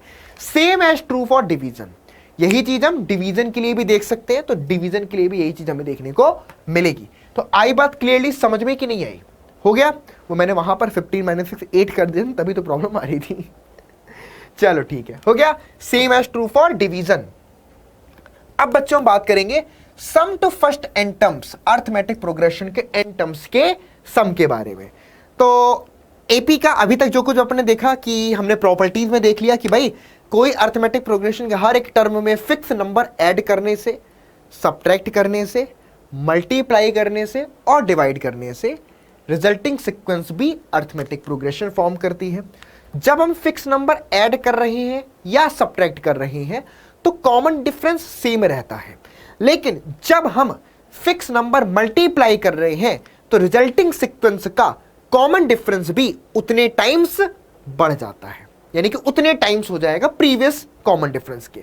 अगर हम कॉमन नंबर से डिवाइड कर रहे हैं तो रिजल्टिंग सीक्वेंस का कॉमन डिफरेंस प्रीवियस सीक्वेंस के कॉमन डिफरेंस का उतने टाइम्स, मतलब कि हम बोल सकते हैं उसका उतने हो जाएगा, मतलब 1/3 कर दिया 1/4 जो भी है, समझ गए, उतने टाइम्स कम डिवाइड हो जाएगा। सिंपल, वो वर्ड नहीं आ रहा मुंह पे। Sum to first n terms of an AP, देखो एस एन बराबर बेसिकली क्या होता है बच्चों, ए, मतलब कि अगर इन जनरल एक अर्थमेटिक प्रोग्रेशन यहां पर मैं लिख दूं, एपी बराबर a comma a plus d comma a plus में 2d, ए प्लस में 3d और dot dot dot a plus में n-1 इंटू में d। ये क्या है, अर्थमेटिक प्रोग्रेशन है। तो अगर इसका फर्स्ट टर्म क्या है हमारे पास, a है। अब देखना सम टू एन टर्म्स का मतलब क्या हुआ, a प्लस में आपका a प्लस d, फिर प्लस में आपके पास a प्लस में आपका 2d और प्लस में आपके पास dot dot dot a plus में n-1 इंटू में आपके पास d। ये बड़ा ब्रैकेट बना दो यहाँ पर कंफ्यूजन से बचने के लिए, ठीक है। चलिए हो गया, ये रिप्रेजेंट करता फर्स्ट एन टर्म्स। लेकिन अगर मुझे एन टर्म्स का सम फाइंड करना है तो हम क्या करेंगे, देखो एक रूल, एक स्पेशल तरीका जिससे ग्रेट मैथमेटिशियन गॉस साहब जो जर्मन मैथमेटिशियन थे, 10 साल की उम्र में उन्होंने एक फॉर्मूला दे दिया था। पता है आपको, पता है 10 साल की उम्र, जब उनकी एज 10 साल नहीं होगी तब उनके टीचर ने उनको परेशान करने के लिए बोल दिया, अरे बहुत क्वेश्चन पूछता है, इस बच्चे को थोड़ा सा बिजी रहने दो। तो बिजी रखने के लिए बोल दिया 10 साल के बच्चे से 1 से लेकर के 100 तक के जो नंबर है उनका सम निकालो। पता है भाई, विद इन मिनट उन्होंने आंसर दे दिया। क्यों? रीजन क्या था भाई इतनी तगड़ी मैथ्स उनकी, उन्होंने एक फॉर्मूला बना दिया ऐसा करने के लिए। और क्या फॉर्मूला बनाया? वही जो तुम यहां पर पढ़ने वाले हो कि भाई अगर तुम ऑब्जर्व करो, ऑब्जर्व करना उन्होंने क्या किया था मैं बता रहा हूं। 1 + 2 + 3 + 4 + 5 + 6 + 7 ... आपके पास यहां पर मान लो हमने कर दिया 96, 97, 98, 99 और 100। अब देखना, ऑब्जर्व करना, पहले टर्म को 100 टर्म से ऐड करोगे कितना आएगा? 101 आएगा। दूसरे टर्म को सेकंड लास्ट से ऐड करोगे तो कितना आएगा? 101 आएगा। तीसरे टर्म को थर्ड लास्ट से ऐड करोगे तो कितना आएगा? 101 आएगा। इस तरीके से नंबर 100 नंबर है, दो दो के पेयर बन रहे हैं। टोटल कितने आएंगे? 50 टर्म्स आएंगे। उन्होंने क्या किया? 101 को 50 से मल्टीप्लाई कर दिया तो कितना आ गया? 50 आंसर आ गया। क्या आ गया? 50 आंसर निकाल लिया उन्होंने। उन्होंने बोला कि 100 टर्म्स थे, अब हमने दो दो के पेयर बना दिए तो 50 टर्म्स बचे, और हर एक पेयर का सम 101 है तो 50 पेयर्स का सम 101, मल्टीप्लाई कर दो 50 से तो कितना आ गया? 50 आ गया। ये उन्होंने विद इन मिनट बता दिया। और टाइम लगा? सोचा दिमाग में, ऐसे चलती थी लोगों के दिमाग में सीक्वेंस। सीक्वेंस एक ऐसी चीज है जो बड़े बड़े मैथमेटिशियन ना भाई खो जाते हैं। बड़े बड़े मैथमेटिशियन भी सीक्वेंस में ऐसी खूबसूरती है, इतनी ब्यूटी है कि उसमें बड़े बड़े मैथमेटिशियन खो जाते हैं। चलिए चलो आ जाओ यहां पर। अब यही करने वाले अपन। यहां पर अपन क्या करेंगे? इन दो सीक्वेंस का सम फाइंड करने के लिए हम सेम सीक्वेंस को दोबारा लिखेंगे, लेकिन लास्ट से। मतलब कि लास्ट वाले टर्म को पहले लिखूंगा a + n - 1 इंटू में d, फिर सेकेंड लास्ट को लिखूंगा यानी कि a प्लस में n-2 इंटू में d, फिर थर्ड लास्ट को लिखूंगा यानी कि a प्लस में n-1, a प्लस में n-3 इंटू में d, और इस तरीके से लास्ट में यहां पर a लिखूंगा। क्लियर है? तो अगर आप ऑब्जर्व करो, अब मैं इन दोनों को ऐड करता हूं, इनको ऐड करता हूं तो ये बनेगा Sn + Sn 2 टाइम्स Sn, और यहां से बन गया। अब क्यों बता रहा हूं ये सब चीजें? ताकि अब तुम्हारा इंटरेस्ट आए, अब मैथ्स में अब तुम्हें इंटरेस्ट जगाना है उसमें। तो a + a क्या बन गया? 2a प्लस में n-1 इंटू में d। इन दोनों का सम क्या बनेगा? अगेन 2a प्लस में n-1 इंटू में d। इन दोनों का सम क्या बनेगा? 2a प्लस में n-1 इंटू में d। n टर्म्स को n टर्म से ऐड कर रहे हो तो n बार तुमको ये मिल गया n-1 इंटू में d। n टर्म्स को n बार तुमने ऐड किया तो इस तरीके से 2 टाइम्स Sn बराबर n टाइम्स 2a प्लस में n-1 इंटू में d। तो यहां से Sn बराबर क्या निकल के आता है? n/2 ब्रैकेट में 2a प्लस में n-1 इंटू में d। ये n टर्म्स के सम का फॉर्मूला निकल के आता है। वैसे तो ये 10th स्टैंडर्ड में पढ़ा दिया जाता है, लेकिन बहुत सारे बच्चे इसको स्किप कर देते हैं। ठीक है, तो स्किप करने वाली चीज नहीं। 10th क्लास तक स्किप कर दिया तो चलता है, लेकिन 11th क्लास में आकर के ये सुंदरता, ये ब्यूटी नहीं देखी तो क्या देखा यार जिंदगी में, है ना? तो आ जाओ भाई, इस तरीके से क्या प्यारा लग रहा है ना, एकदम अरेंजमेंट किया और सुंदर सा सब निकल करके। तो Sn = n/2 2a plus n-1 into d। एक फॉर्मूला और यहां पे निकल के आता है कि एक फॉर्मूला तो बन गया Sn बराबर n/2 ब्रैकेट में 2a प्लस में n-1 इंटू में d। एक फॉर्मूला और निकल सकते हैं, वो ऐसे कि n/2 2a को लिख दे a प्लस n-1 इंटू में d। अच्छा, इसको अगर ऑब्जर्व करो, ये रिप्रेजेंट क्या करता है? किसी भी सीक्वेंस के लास्ट टर्म को। किसको रिप्रेजेंट करता है? सीक्वेंस के लास्ट टर्म को रिप्रेजेंट करता है। तो अगर आपको किसी भी एपी का लास्ट टर्म मालूम है तो n/2 उसके n टर्म्स का सम निकालने के लिए सिंपल सा पहले टर्म को लास्ट टर्म से ऐड करो, इनटू में n/2 करो तो सम टू n टर्म्स भी आ जाएगा। तो इसका भी हम बहुत जगह इस्तेमाल करते हैं। क्लियर है? आई बात समझ में? तो इसका भी हम बहुत जगह इस्तेमाल करते हैं। लाइक कर दो फटाफट से, लाइक वाइक कम दिखते आते हैं मुझे। चलो आगे बढ़ते हैं। अगला क्वेश्चन हमारे पास है, find the sum of all natural numbers lying between 11 to 1000 which are multiple of 5, जो कि 5 के मल्टीपल्स हैं, which are multiples of 5। Between बोल रहा है, मतलब कि 100 और 1000 के बीच में। तो पहला जो टर्म आएगा वो आएगा 105, दूसरा टर्म आएगा 110, तीसरा आएगा 115, चौथा आएगा हमारे पास 120 और एसो ऑन। लास्ट क्या आएगा 1000 से पहले 995। ये आ गया, बन गई एपी। ठीक है, अब इन सभी का सम निकालना है। तो ये निकाल लो पहले कि 995 कौन सा टर्म है। ये तुम्हारा nth टर्म है। ये कौन सा टर्म है तुम्हारा nth टर्म है। क्लियर है। बीच में बोल रहा था ना, इन बिटवीन, लाइन बिटवीन, इसलिए मैंने बीच वाले लिए। अगर बोलता कि पूरे एंड को भी इंक्लूडेड करते हुए तो हम 100 से 1000 को काउंट करते। तो अब देखना बच्चों यहाँ पर, तो इनका nth टर्म निकालना है। तो nth टर्म क्या हो जाएगा, पहले a की वैल्यू तो 105 है और d की वैल्यू तुम्हारे पास यहाँ पर 5 है। तो tn बराबर 105 प्लस में n-1 इंटू में आपके पास 5। तो ये बन गया 995, 105 प्लस में 5n माइनस का 5। तो ये बन गया 100 प्लस में 5n। तो माइनस कर दो 895। तो 5n बराबर आएगा 895। तो n बराबर 895 को 5 से डिवाइड कर दो। तो कितना आ जाएगा, 5 बन जा 5। कितना आ जाएगा बच्चों, 5 बन जा 5। कैरी आया आपके पास 3। ओके, 5 7 जा 35। ओके, कैरी आया 4। 5 9 जा 45, 179। इतने नंबर ऑफ टर्म्स आ गए। सॉरी, एसएन नहीं, नंबर ऑफ टर्म्स निकालना है आपने। ये एसएन गलत लिख दिया, ये नंबर ऑफ टर्म्स। तो एन की वैल्यू हमारे पास कितनी आ गई, हमको निकल के आई 179। अब 179 टर्म्स का सम निकाल लो। क्लियर है। तो n की वैल्यू आ गई 179। तो s 179 निकाल लो। 179/2 ब्रैकेट में 2 टाइम्स a और इंटू में 178 इंटू में d। कैलकुलेट करके आंसर निकाल लो। ठीक है। अब छोटे बच्चे तो हो नहीं कि कैलकुलेशन करना बताया जाएगा। ठीक है, कर लोगे ना, छोटे बच्चे जो हो नहीं। आ जाओ, क्लियर है, डन है, बढ़िया। अगला क्वेश्चन सेम पिछले क्वेश्चन पे अभी मैंने करवाया था, उसी पर बेस्ड है कि how many terms of the AP are needed to give the sum. अच्छा, सम पर बेस्ड है। Okay, how many terms of the AP -6, 11/2, 2, -5 are needed to give the sum -25। ऐसे कितने टर्म्स का सम होगा जो मतलब ऐसे कितने टर्म्स हम लें इस एपी के जिनका सम -25।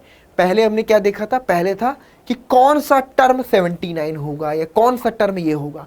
अब बोल रहा है कि कितने टर्म्स का सम -25 होगा। तो देखो,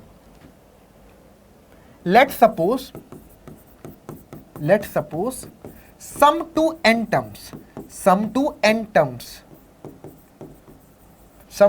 टर्म्स जो हमारे पास है वो माइनस में 25 है। सम टू n टर्म्स क्या है, let suppose sum to n terms हमारे पास माइनस में 25 है। क्लियर। तो अगर सम टू n टर्म्स हमारे पास माइनस का 25 है तो लेट से, अच्छा यहां पर सपोज करने की जरूरत ही नहीं है, फर्स्ट टर्म और कॉमन डिफरेंस ऑलरेडी हमें मालूम ही है ना, सीक्वेंस की वजह। तो देखो, पहला टर्म क्या होगा इसका, माइनस में 6 होगा। कॉमन डिफरेंस निकालना है तो 11/2 में से माइनस करेंगे हम माइनस के 6 को, यानी कि प्लस का 6 हो जाएगा। तो ये हमारे पास कितना आ जाएगा, 11/2। पक्का सही है ना। हाँ, तो भाई एक सेकेंड, यहां पर एक छोटी सी क्वेश्चन में मुझे मिस्टेक नजर आ रही है। दैट इज -6 है, फिर यहां पर आपके पास माइनस में आई थिंक 11/2 है। ठीक है, एक सेकेंड, थोड़ा सा मुझे इस क्वेश्चन में बच्चों अपन करेक्शन कर सकते हैं।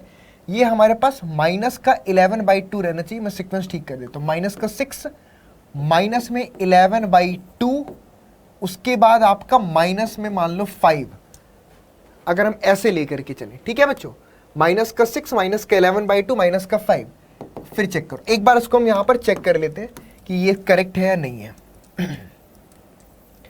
तो यहाँ से हमारे पास क्या बन जाएगा, हाँ जी, क्योंकि यहाँ पर मुझे गड़बड़ी लग रही है, क्योंकि ये सीक्वेंस एपी ऐसे तो नहीं फॉर्म करी, क्वेश्चन मैंने शायद गलत कॉपी हुआ है वहाँ से।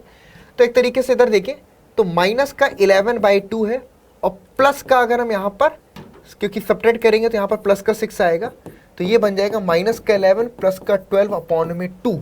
तो कितना बनेगा यहाँ पर 1/2 बनेगा, सिंपल। इसी तरीके से अगर मैं आपका माइनस के 5 में से सब्ट्रैक्ट करता हूँ, यानी कि प्लस का 11/2 आएगा, तो कितना बनेगा, ये हमारे पास बन जाएगा आपके पास माइनस का 10 प्लस का 11/2। सही है। तो बच्चों बेसिकली इसमें थोड़ा सा हम यहाँ पर चेंज कर लीजिए आप लोग भी, है ना। क्वेश्चन में हल्की सी गलती थी।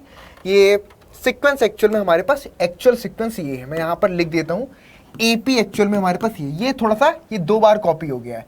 तो एपी हमारे पास है माइनस का 6 फिर 11 माइनस का 11/2 माइनस का 11/2, और ये टर्म नहीं है, उसके बाद माइनस का 5 एज सो ऑन, ये है एपी हमारे पास एक्चुअल में ये। और कॉमन डिफरेंस हमारे पास कितना आ रहा है बच्चों, कॉमन डिफरेंस हमारे पास 1/2 आ रहा है।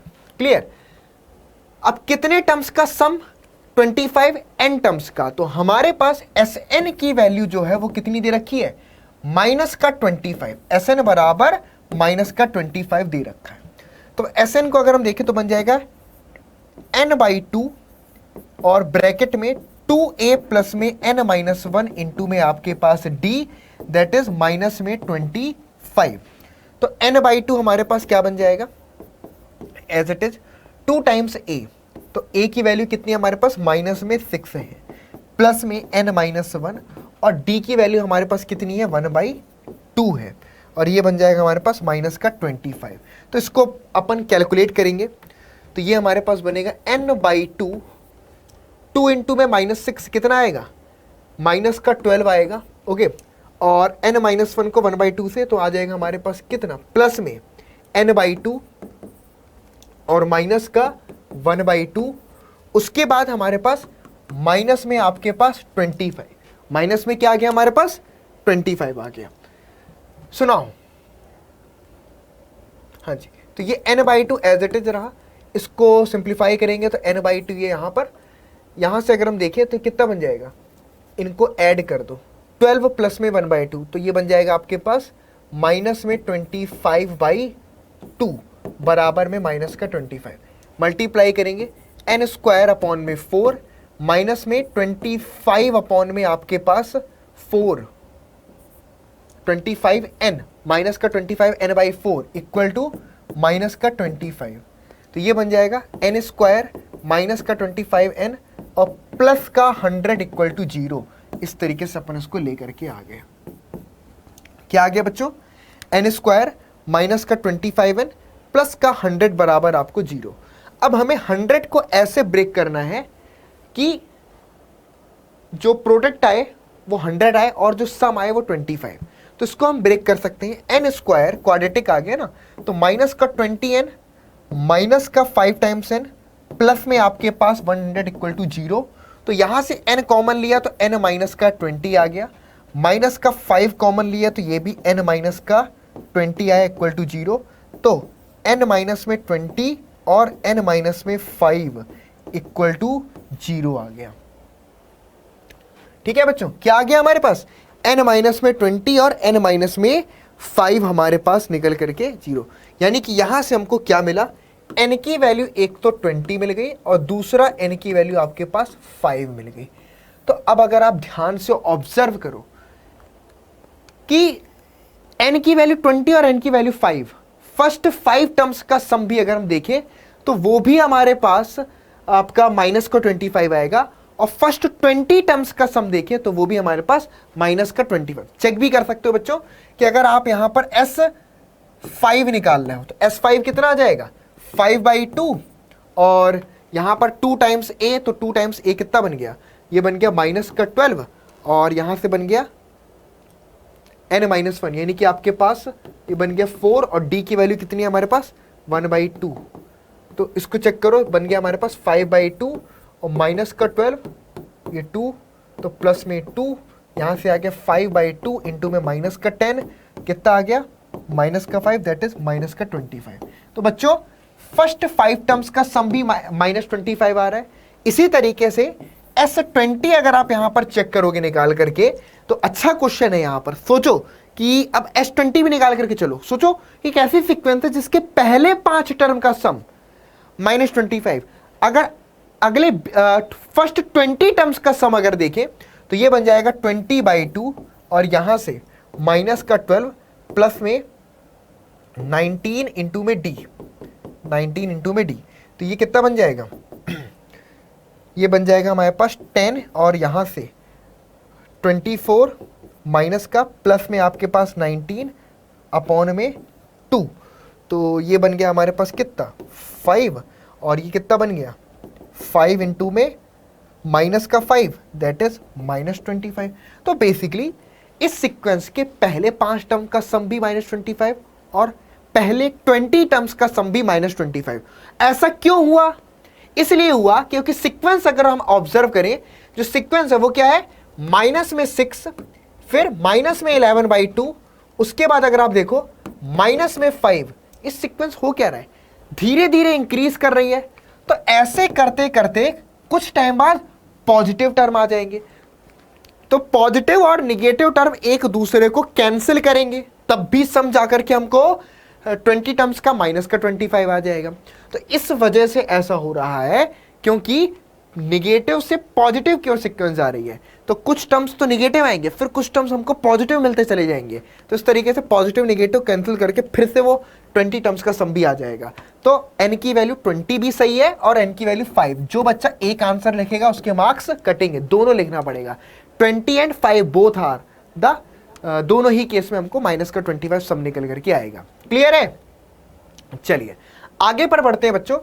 अगला क्वेश्चन है, in an earth AP pth term is 1/q and qth term is 1/p. Prove that the sum of the first pq terms is 1/2 pq plus 1 where p not equal to q. तो देखिएगा बच्चों, pth term यानी कि tp बराबर हमारे पास 1/q है और qth term tq बराबर हमारे पास 1/p है। Prove that the sum of first pq terms, first PQ terms यानी कि SPQ जो है वो किसके बराबर होगा, 1/2 PQ प्लस 1 के बराबर होगा। ये हमें प्रूव करना है, ठीक है। तो इसलिए बच्चों हम क्या करेंगे, लेट सपोज जो आपका फर्स्ट टर्म है, फर्स्ट टर्म जो है वो हमारे पास क्या है, A है, और जो कॉमन डिफरेंस है, कॉमन डिफरेंस है वो आपके पास D है। तो फर्स्ट टर्म हमारे पास A है, कॉमन डिफरेंस हमारे पास D है। तो इस तरीके से अगर हम SN की बात करें, सॉरी SN मतलब कि पहले, तो TP बराबर यानी कि A प्लस में P-1 इंटू में D बराबर 1/q, इक्वेशन नंबर 1 हो गया। उसके बाद A प्लस में Q-1 इंटू में D हमारे पास 1/p हो गया, इक्वेशन नंबर 2। अब इनको हम सिंप्लीफाई करेंगे, जैसे क्वेश्चन मैंने करवाया था। फर्स्ट और सेकंड को अगर हम यहां पर सब्ट्रैक्ट कर दें, फर्स्ट में से सेकंड को माइनस कर दें, तो ये क्या बनेगा बच्चों, A प्लस में P ऑफ D माइनस का D, फिर माइनस का A, माइनस का आपके पास Q टाइम्स ऑफ D और प्लस का D, और यहां से 1/q माइनस में 1/p। तो A से A cancel out, minus D से प्लस D कैंसिल आउट, तो PD minus QD, D common ले लो तो P माइनस का Q आ गया, और यहां से 1/q माइनस का 1/p, तो ये बन गया हमारे पास P माइनस Q अपॉन में Q। तो D must be equal to कितना बन जाएगा, P माइनस में Q whole upon P minus में Q इंटू में आपके पास Q। सही है, P minus Q upon P Q, और यहां से कितना आएगा, P माइनस में आपके पास Q आएगा। चलिए तो ये कैंसिल आउट, तो कॉमन डिफरेंस हमारे पास 1/q मिल गया। कॉमन डिफरेंस कितना मिल गया, 1/q। कॉमन डिफरेंस अगर 1/q मिला है तो फर्स्ट टर्म निकालने के लिए putting this in equation number 1, putting this in equation 1, 1 में पुट कर दिया। 1 क्या है हमारे पास ये, यानी कि a प्लस में p माइनस 1 इंटू में d यानी कि 1 अपॉन q बराबर में 1 अपॉन q, जो कि ये सम था। तो ये बनेगा a प्लस में p अपॉन q माइनस में 1 upon q equal to 1 upon q। यही आएगा बच्चों, ठीक है। a प्लस पे पी डी माइनस का d, a प्लस में क्यू डी माइनस का q, ठीक है। तो माइनस सेपरेट कर दिया, ठीक है। 1 अपॉन q माइनस का 1 अपॉन p, तो p minus Q by Q. चलिए, हाँ जी। तो यहां से बच्चों हमारे पास a की वैल्यू क्या निकल करके आ रही है, तो a इक्वल टू बनेगा 1 by Q plus 1 by Q, यानी कि 2 अपॉन क्यू, ओके। और माइनस का आपके पास p अपॉन क्यू, माइनस का p अपॉन क्यू। तो ये बन गया हमारे पास 2 माइनस में p अपॉन क्यू। क्या बन गया, 2 माइनस में p अपॉन क्यू। a की वैल्यू हमारे पास कितनी आ गई, 2 माइनस का p अपॉन क्यू। अब क्या बोल रहा है बच्चों कि फर्स्ट pq टर्म्स का सम ये होगा, फर्स्ट pq टर्म्स का। तो अगर मैं यहां पर एस पी क्यू निकालूं तो एस पी क्यू बराबर क्या होगा, पी क्यू अपॉन में 2 इंटू में 2 टाइम्स ए, 2 टाइम्स ए मतलब कि कितना बन गया, 2 माइनस का p अपॉन में आपका q, 2 टाइम्स में a और प्लस में आपके पास n माइनस 1। तो n हमारे पास यहां पर कितना है, pq। तो यहां पर हमारे पास आ गया आपके पास pq माइनस 1 इंटू में आपके पास d। तो d हमारे पास कितना है बच्चों, 1 अपॉन q है। चलिए, d हमारे पास 1 अपॉन q है। आई थिंक एक बार वापस से क्रॉस चेक करते हैं, कुछ गलत ना हो। pth टर्म 1 अपॉन q है, qth टर्म 1 अपॉन p है। तो pth term a plus p minus 1 into D बराबर 1 by Q, a plus q minus 1 into D बराबर 1 अपॉन p। फर्स्ट से सेकंड को माइनस किया तो pd माइनस का d, और माइनस कर रहे हैं तो माइनस का qd और प्लस का d, तो d कॉमन ले लिए p माइनस क्यू, तो 1 अपॉन क्यू माइनस का 1 अपॉन p, तो एलसीएम लेने पर p minus q upon P q आएगा, ठीक है। ओ सॉरी, यहां पर गलती है, यहां पर गलती है, इधर पे p minus q upon P q आएगा ना बेटा, ओके। तो common difference 1 upon P q आएगा, इसको ठीक कर लो। Common difference 1 upon P q, तो common difference 1 upon P q. तो एक सेकेंड, इस पोर्शन को हम वापस से कैलकुलेट कर दें। चलो, इस पोर्शन को अपन वापस से कैलकुलेट कर देते हैं। मुझे लग रहा था कि कुछ तो गड़बड़ जा रहा है दया।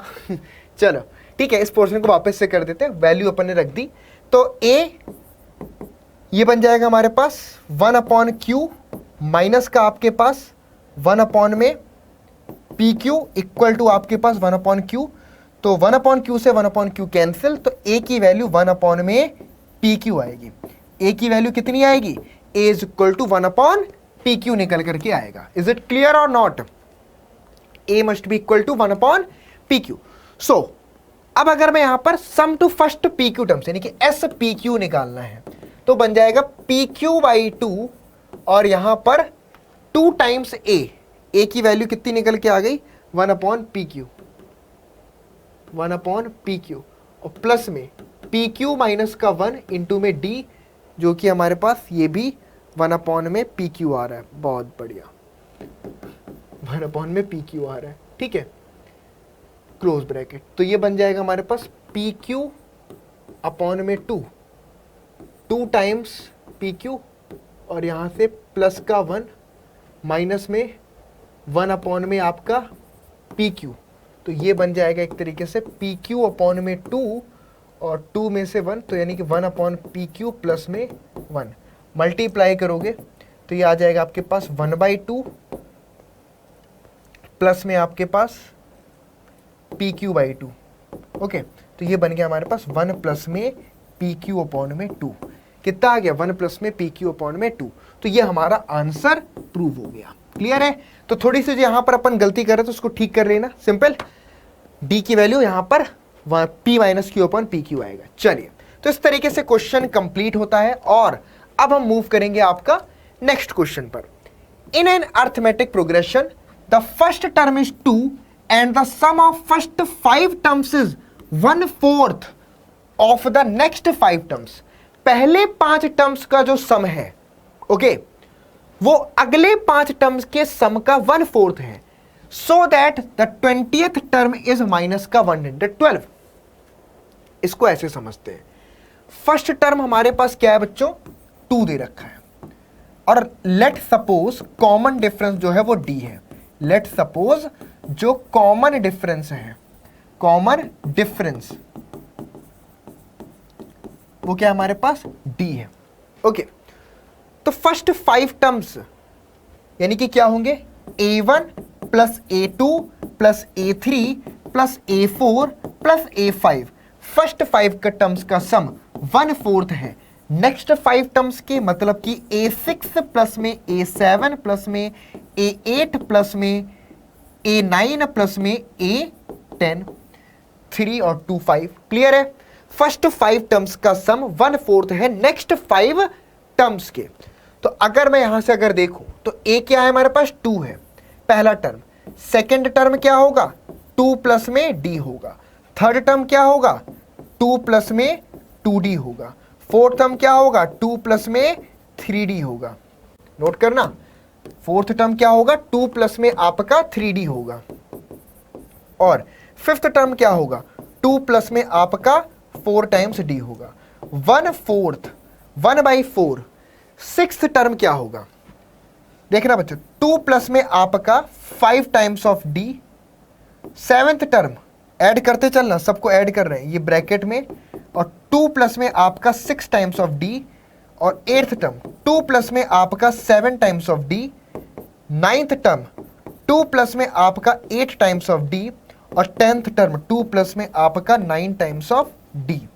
चलिए, तो ये बेसिकली हमारे पास क्या बन गया, अब देखना, 2 2 2, 1 2 3 4 5, 5 2 10 आया, d plus 2d 3d, 3d plus 3d 6d, 6d plus 4d 10d। तो ये कितना आ गया आपके पास, 10 टाइम्स ऑफ d।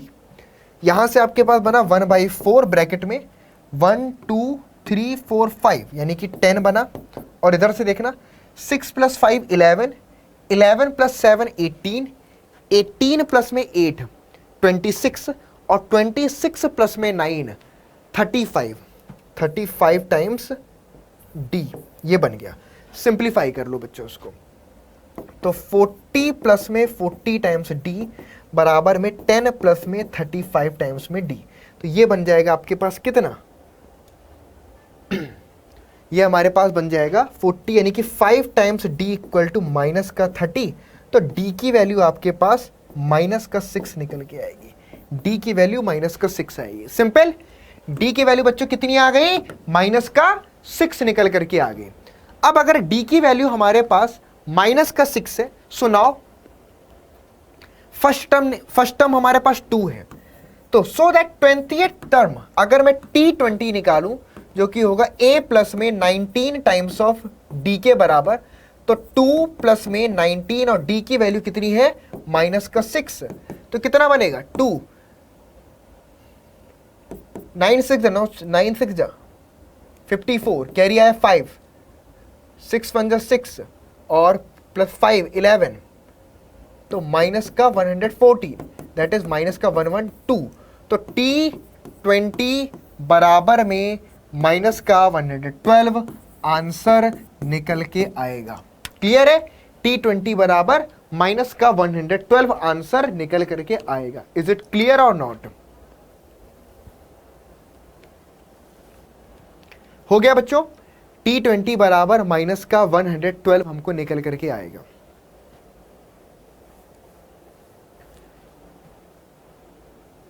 हो गया क्लियर, कोई डाउट?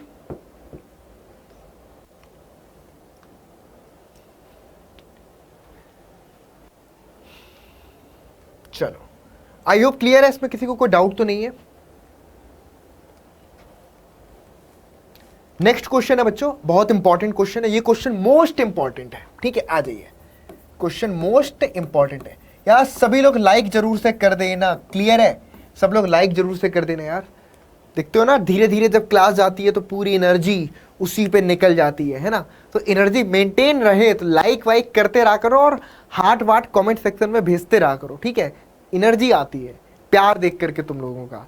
चलो आ जाओ, अगला है the sum of n terms of two arithmetic progression are in the ratio 5n plus 4 upon 9n plus 6. Sum of n terms of two arithmetic progressions. Find the ratio of their 18th term. Let's suppose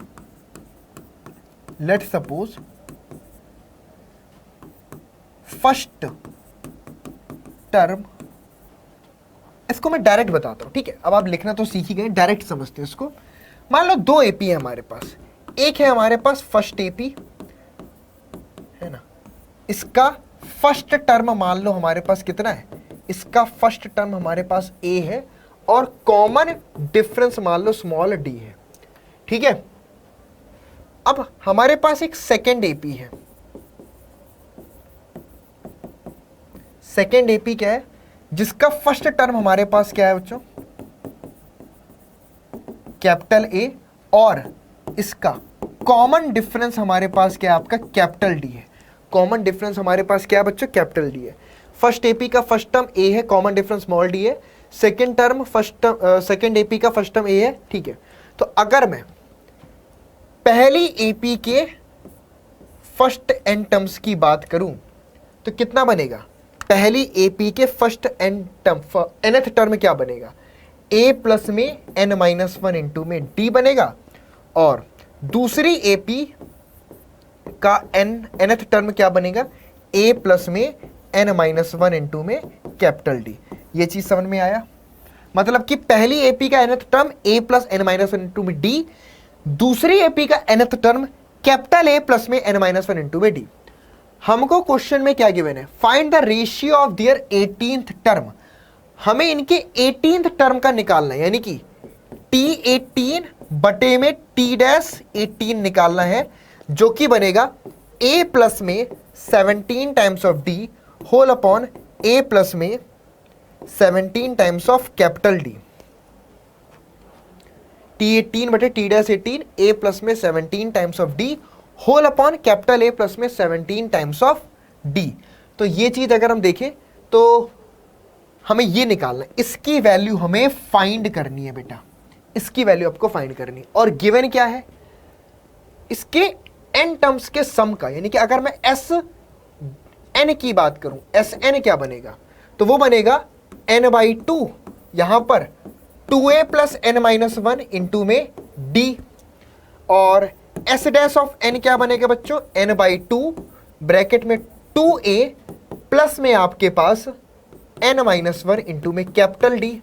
okay, हमको अगर मैं S N इनका ratio देखूं तो basically ये हमारे पास N by two, इन दोनों का रेशियो अगर मैं देखूं, इनका और इनका रेशियो देखो, तो ये से ये कैंसिल आउट, तो मतलब कि कितना आया, 2a प्लस में एन माइनस वन इंटू में डी होल 2a प्लस में एन माइनस वन इंटू में capital D is equal to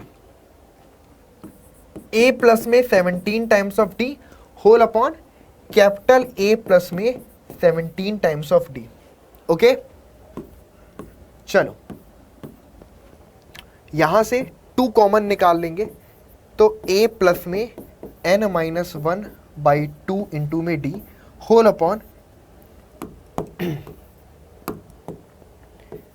a plus में n minus one upon two into में कैपिटल D, ठीक है? और ये हमारे पास दोनों से न्यूमरेटर दोनों से 2 बाहर निकाल लिया, ठीक है?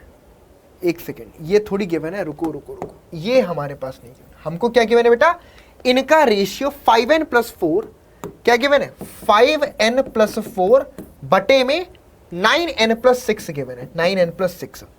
तो इधर से भी 2 निकाला, इधर से भी 2 निकाला, दैट इज 5n प्लस 4 बटे में 9n प्लस 6 हमारे पास है, ठीक है? यानी कि n टर्म्स के सम का जो रेशियो है वो हमको ये गिवन है। अगर मैं फॉर्मूले की हेल्प से निकालूं तो n टर्म्स का सम हमको ये निकल करके आता है। हमको जो वैल्यू फाइंड करनी है बच्चों, a प्लस में 17d अपॉन a प्लस में 17d की निकालनी है। तो एक प्रैक्टिकली सी बात समझना बच्चों, अगर मैं कंपेयर करवाऊं कि a प्लस में n minus one upon two into में d whole upon a plus में n minus one upon two into में कैपिटल D, ये जो हमारे पास कितना है बच्चों, कंपेयर करो, a प्लस में 17 टाइम्स ऑफ d और कैपिटल A प्लस में 17 टाइम्स ऑफ d, तो ये बेसिकली कितना निकल के आएगा बच्चों, कंपेयर करो तो n माइनस 1 अपॉन 2 की वैल्यू 17, तो n की वैल्यू हमको कितना आएगा 34 और प्लस 1 कर दो 31, ठीक है 35, यानी कि n की वैल्यू हमारे पास 35 आएगी।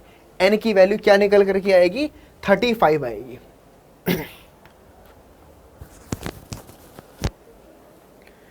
n की वैल्यू हमारे पास क्या निकल करके आएगी 35 आएगी। तो बस यहां पर अगर हम n की वैल्यू आपका 35 रख देते हैं तो हमारे पास निकल के आ जाएगा बच्चों। तो यानी कि यहां से कंपेयर करने पर n की वैल्यू 35 मिली। अगर मैं यहां पर मुझे 17d निकालना है, यानी कि a प्लस 17d और a माइनस का 17d, तो n की वैल्यू मुझे यहां पर 35 रखनी पड़ेगी। तो इस तरीके से अगर मैं बात करूं तो a प्लस 17d बटे में कैपिटल A प्लस कैपिटल में 17d कितना आएगा 5 इंटू में 35 प्लस में आपका 4 होल अपॉन 9 इंटू में 35 प्लस में आपके पास 6, तो 5 5 जा 25, कैरी आया आपके पास 2, 5 3 जा 15 प्लस 2 आपके पास 75 और प्लस में आपके पास 4, ठीक है 5 5 जा 25, 5 3 चलो गया यहाँ से 9 5 जा 45, कैरी आया आपके पास 4, 9 3 जा 9 5 जा 45, कैरी आया 4, 9 3 जा 27 और 27 में 3 ऐड कर दो, सही है ना 4 ऐड कर दो, 27 में 4 ऐड करेंगे तो कितना आएगा 31 आ जाएगा। 27 में 4 ऐड करो 31 प्लस में 6, तो ये बनेगा 179 अपॉन में 321। चलो ये निकल करके आएगा, क्लियर है 179 बटे में 321। अगर कैलकुलेशन ठीक, 9 5 जो 45, 9 3 जो 27 प्लस 4 31 315। चलिए तो इस तरीके से बच्चों हमको ये रेशियो निकल करके आया a प्लस 17d बटे a plus 17d, 18th term का रेशियो हमको ये निकल करके आएगा। तो ये क्वेश्चन काफी इंपॉर्टेंट है एग्जाम के पॉइंट ऑफ व्यू से भी आपके लिए, ठीक है। चलिए अगला ये क्वेश्चन है बच्चों हमारे पास, if the sum of n terms of an AP is 3n square plus 5n and its mth term is 164, then find the value of m की वैल्यू आपको पूछ रहा है। देखो अगर आपको n टर्म्स का रूल गिवन है, Sn आपके पास गिवन है क्वेश्चन में 3n स्क्वायर प्लस में 5n, ये हमें गिवन है, तो इसका मतलब क्या है। देखो बच्चों S1 का मतलब होता है पहला टर्म, S2 का मतलब होता है पहला और दूसरे टर्म का सम, S3 का मतलब होता है पहला प्लस दूसरा और प्लस तीसरे टर्म का सम, यही होता है। और इसीलिए Sn का मतलब होता है n टर्म्स का सम। तो अगर मैं n के प्लेस पर 1 रखता हूं तो a की वैल्यू आ जाएगी, तो n इक्वल टू यहां पर 1 रखो तो 3 प्लस 5 कितना आएगा 8 आएगा, तो पहला टर्म आपको 8 आ गया, क्लियर है। n की वैल्यू आपने 2 रखी, n की वैल्यू आपने यहां पर 2 रखी, तो n की वैल्यू 2 रखने पर हमको कितना आ रहा है तो ये बन जाएगा S2 बराबर 3 इंटू में 2 का स्क्वायर प्लस में 5 इंटू में 2, तो ये हमारे पास S2 आ जाएगा। चलिए और ये कितना बनेगा बच्चों 2a प्लस में d के बराबर, 2a प्लस में d के बराबर। तो इसको देखते हैं, ये आएगा हमारे पास सिंपली 3 का 2 का स्क्वायर 4, 4 3 जा 12, 5 2 जा 10 और यहाँ से 2 टाइम्स a, 2a की वैल्यू हमारे पास कितनी है 8 है और प्लस में आपके पास d है, तो ये कितना बन गया 22 बन गया, माइनस का 16 कर दो इक्वल टू d आ जाएगा। तो 22 माइनस का 16 यहाँ से कितना है 6 प्लस 4 20, 4 प्लस 2 6, तो d की वैल्यू हमारे पास 6 निकल करके आएगी। d की वैल्यू हमारे पास क्या निकल करके आएगी, d की वैल्यू हमारे पास 6 निकल करके आएगी, ठीक है। ओके सो d की वैल्यू अगर हमारे पास 6 है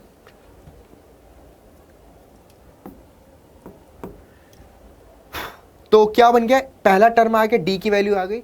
तो अब आपसे क्या पूछ रहा था, इट्स mth टर्म इज 164, यानी कि tm बराबर 164 है, यानी कि a प्लस में m माइनस 1 इंटू में d, ये 164 है।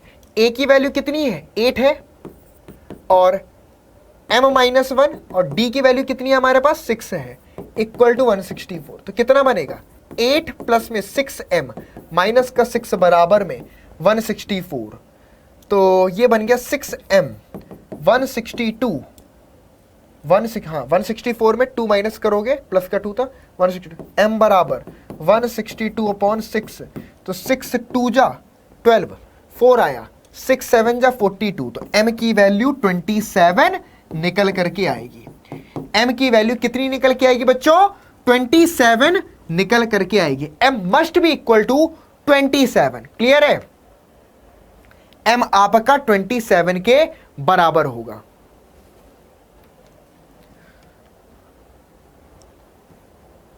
क्लियर है, चलिए इस तरीके से ये क्वेश्चन आपका कंप्लीट होता है।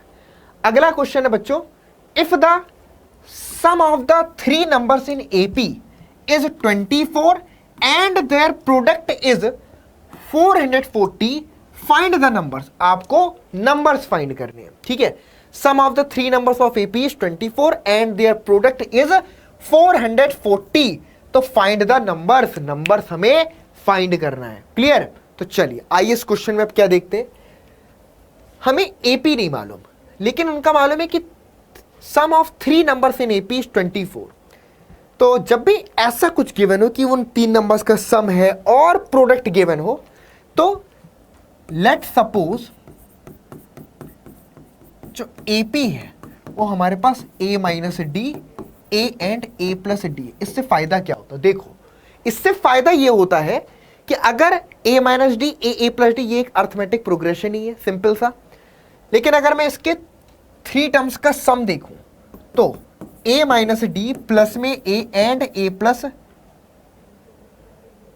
एक सेकेंड, क्या बन गया, a माइनस डी फिर प्लस में a एंड प्लस में a प्लस में d, ये 24 है। तो d से d cancel out, 3 times a equal to 24, तो a इक्वल टू कितना आ जाएगा, 8।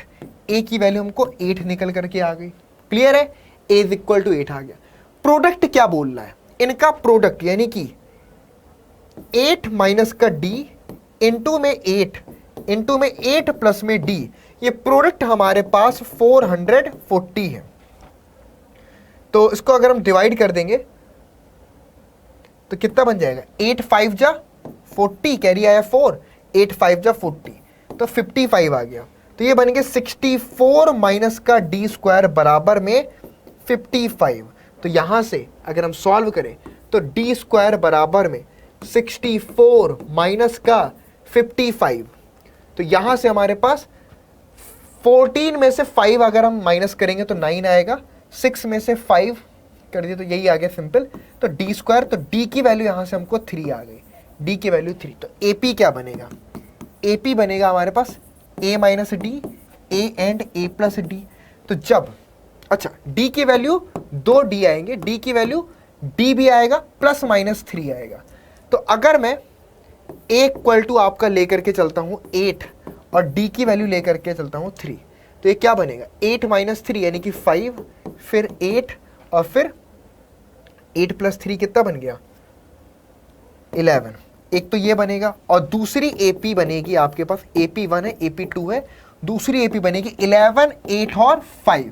ये हमारे पास सेकेंड अर्थमेटिक प्रोग्रेशन बन जाएगा। तो पहली AP ये निकल करके आई और दूसरी AP 11, 8 और 5 हमको ये निकल करके आ गई।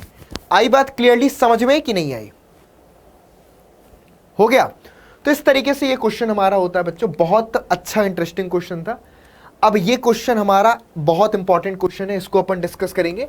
इस क्वेश्चन में क्या बोल रहा है, ये बहुत ही इंटरेस्टिंग क्वेश्चन है, अच्छा क्वेश्चन है, केस स्टडी के फॉर्म पर ये क्वेश्चन आपके एग्जाम में पूछ सकता है बच्चों। इस क्वेश्चन में अगर आप ध्यान से देखिए कि 150 workers were engaged to finish a job in a certain number of days. 150 worker एक काम को अगर हम देख रहे हैं कि कुछ दिनों में कंप्लीट कर लेते हैं, ठीक है। 4 workers dropped out on second day, 4 worker क्या करते हैं, आपका पहले दिन पर ड्रॉप हो जाते हैं, 4 उसके अगले दिन, 4 उसके अगले दिन, एंड सो ऑन, ऐसा होता जाता है। ऐसा करते करते it took 8 more days to finish, जो पहले जितना टाइम लग रहा था उससे अब 8 दिन ज्यादा लग रहे हैं। Find the number of days in which the work was completed, काम कितने दिनों में कंप्लीट होगा।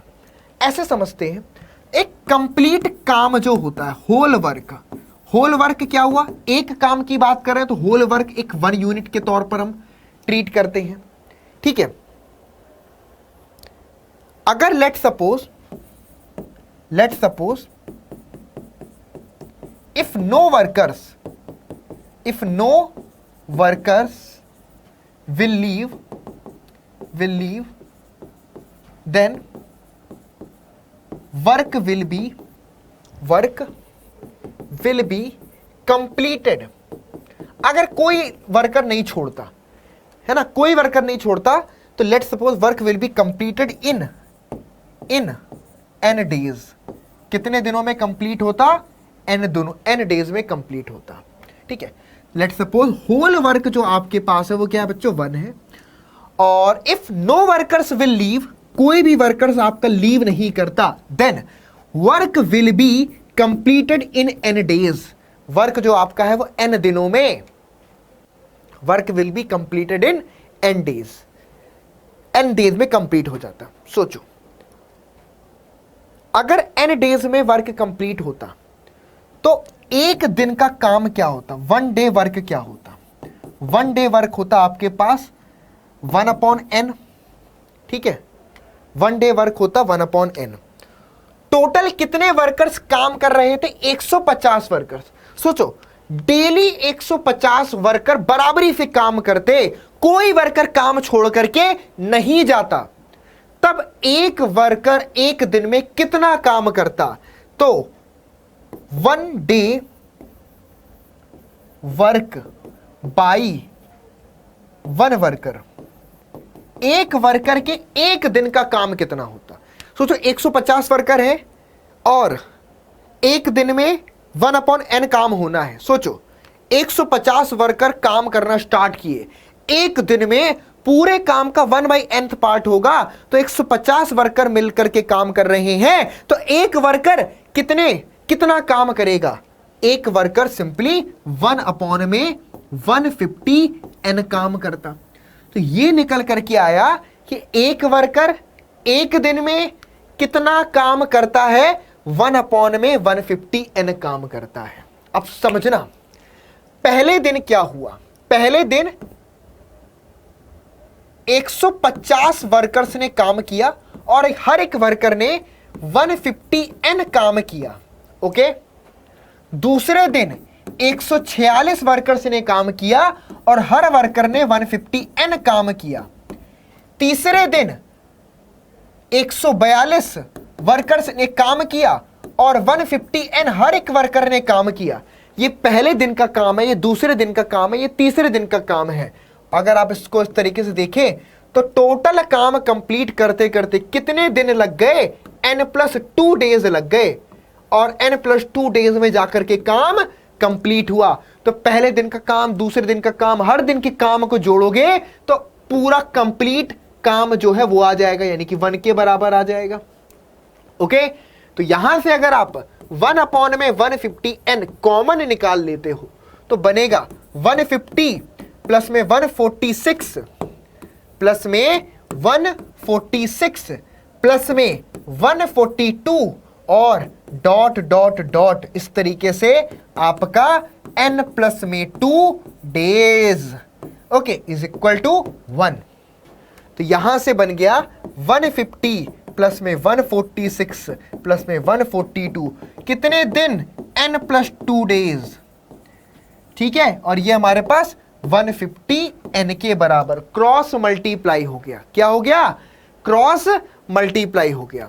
अब इसको फटाफट से बच्चों अपन इसको कवर करेंगे। तो यहां से अगर हम देखें तो अब इसको सॉल्व करो, तो ये तो एक अर्थमेटिक प्रोग्रेशन बन रही है। तो इसके n टर्म्स कितने हैं, n+2 है, n+2/2। पहला टर्म 150 है, तो 2 टाइम्स 150 कर दिया, उसके बाद n+2 में 1 माइनस किया तो n+1 आया, इनटू में d किया तो d कितना आएगा यहाँ से, कॉमन डिफरेंस देखना, हाँ जी d का है 150 146 यानी कि माइनस का 4 है, माइनस का 4 ये बना इक्वल टू 150 n बन गया। तो अभी इसको हम सही करेंगे तो ये आएगा n+2 और ये बन गया हमारे पास 300, माइनस में आपके पास 4n और माइनस में आपके पास 4, ये हमारे पास 150n बन गया। क्लियर है बच्चों? अब मुझे लग रहा है कि अगर आप सॉल्व करोगे तो n इजीली निकाल सकते हो, हाँ बोल दो तो मैं इसको यहीं पे छोड़ भी दूं। चलिए तो n+2 और ब्रैकेट में 300 में 4 माइनस करेंगे तो कितना बनेगा 296 माइनस का 4n, और ये जो बटे में 2 था इधर पे मल्टीप्लाई में चला गया, that is equal to 300n बन गया। इसको और सिंप्लीफाई करें, चलो और कर लेते हैं, तो ये बन जाएगा हमारे पास माइनस का 4n² और माइनस का 4 2 जा 8n, माइनस का 8n, 296n प्लस का 296n हो गया, और 2 इंटू में 296, तो 2 से मल्टीप्लाई कर दो तो 6 2 जा 12, 6 9 2 जा 18 और 1 19, और 2 2 जा 4 प्लस 1 5, 592 और इक्वल टू हमारे पास 300n, इक्वल टू आपके पास 300n है। तो ये बन गया माइनस का 4n²। अब समझ रहे हैं यहां से कितना आएगा, 296 है 300 है, कितना हो जाएगा, यहां से आपके पास आ जाएगा माइनस का 3n करूंगा, एक सेकेंड, सही है ना, कुछ कैलकुलेशन एरर तो नहीं है। फिर से चेक कर लेना, 150 n+2/2 और 2 टाइम्स a प्लस में n-1 यानी कि n+2 में एक माइनस, सॉरी एक सेकेंड बेटा, n+8 डेज लग रहे थे ना, ओके ओके ओके, यहां पर हमको कितने डेज मोर लग रहे हैं, 8 more days, sorry 8 more days बोलना है, तो अब इसको कैलकुलेट करने में अपन से गलती हो जाती है। तो यहां पर एक्चुअल में n+8 रहेगा, कितना रहेगा n+8, तो ये बनेगा n+8/2 और ये भी बनेगा n+8 में से एक माइनस किया तो n+7। तो बेटा जी अब ना इसके आगे तुम खुद ही सॉल्व कर लेना, क्योंकि बेसिकली अब है नहीं, सिर्फ कैलकुलेट करना है, ठीक है, और वीडियो ज़्यादा लंबी ना हो इसलिए मुझे आगे अर्थमेटिक मीन भी कंप्लीट करना है। तो अब इतने पोर्शन को अगर आप खुद से सिंप्लीफाई कर लो तो आई थिंक काफ़ी हेल्पफुल होगा। तो n+8/2 और ये बन गया हमारे पास 300 और ये बनेगा हमारे पास माइनस का 4n और 7 4 जा 28, माइनस का 28 और इक्वल टू 150n। इसको सॉल्व करोगे तो बेसिकली हमारे पास आपका एक क्वाड्रेटिक बनेगा, और क्वाड्रेटिक बनने के n की वैल्यू आप निकालोगे, फिर n की वैल्यू में आप 8 ऐड कर दोगे तो आपके पास आंसर आ जाएगा। आई थिंक n की वैल्यू 15 आती है, 15 में 8 ऐड करोगे तो 21 डेज। तो आंसर बता देता हूं 21 डेज में कंप्लीट होगा, ठीक है। तो अब इसके आगे का पोर्शन एक बार खुद से कर रहे, कुछ नहीं है, बस यहां पर मैंने सही कर दिया, जो गड़बड़ हो रही थी n+8 डेज में हो रहा है ना कंप्लीट, मैं n+2 लिख दिया था जबकि 8 दिन ज्यादा लग रहे हैं, तो n+8 डेज तक जाएगा। चलिए तो ये क्वेश्चन बहुत इंपॉर्टेंट है, इसको एक बार पूरा कंप्लीट जरूर से करना, आंसर 21 डेज निकल करके आएगा। और चलो इसको तो स्किप ही कर दे, मुझे लग रहा था कैलकुलेशन थोड़ी सी ऊट पटांग की जा रही है, फील आ जाता है ना ऐसे कि कुछ तो गड़बड़ है दया। चलिए अब बच्चों बात करेंगे अर्थमेटिक मीन के बारे में। What is the mean by arithmetic mean, यानी कि एएम। एएम क्या होता है समझिएगा बच्चों। अर्थमेटिक मीन का मतलब यह है कि अगर मैं ये बोलूं कि कोई 3 नंबर ए, बी और सी, अगर ये 3 नंबर ऐसे हैं जो अर्थमेटिक प्रोग्रेशन फॉर्म करते हैं, कोई 3 नंबर ए, बी और सी ऐसे हैं कि वो अर्थमेटिक प्रोग्रेशन फॉर्म करते हैं, तो ये जो बीच वाला नंबर है is called arithmetic mean of A and सी।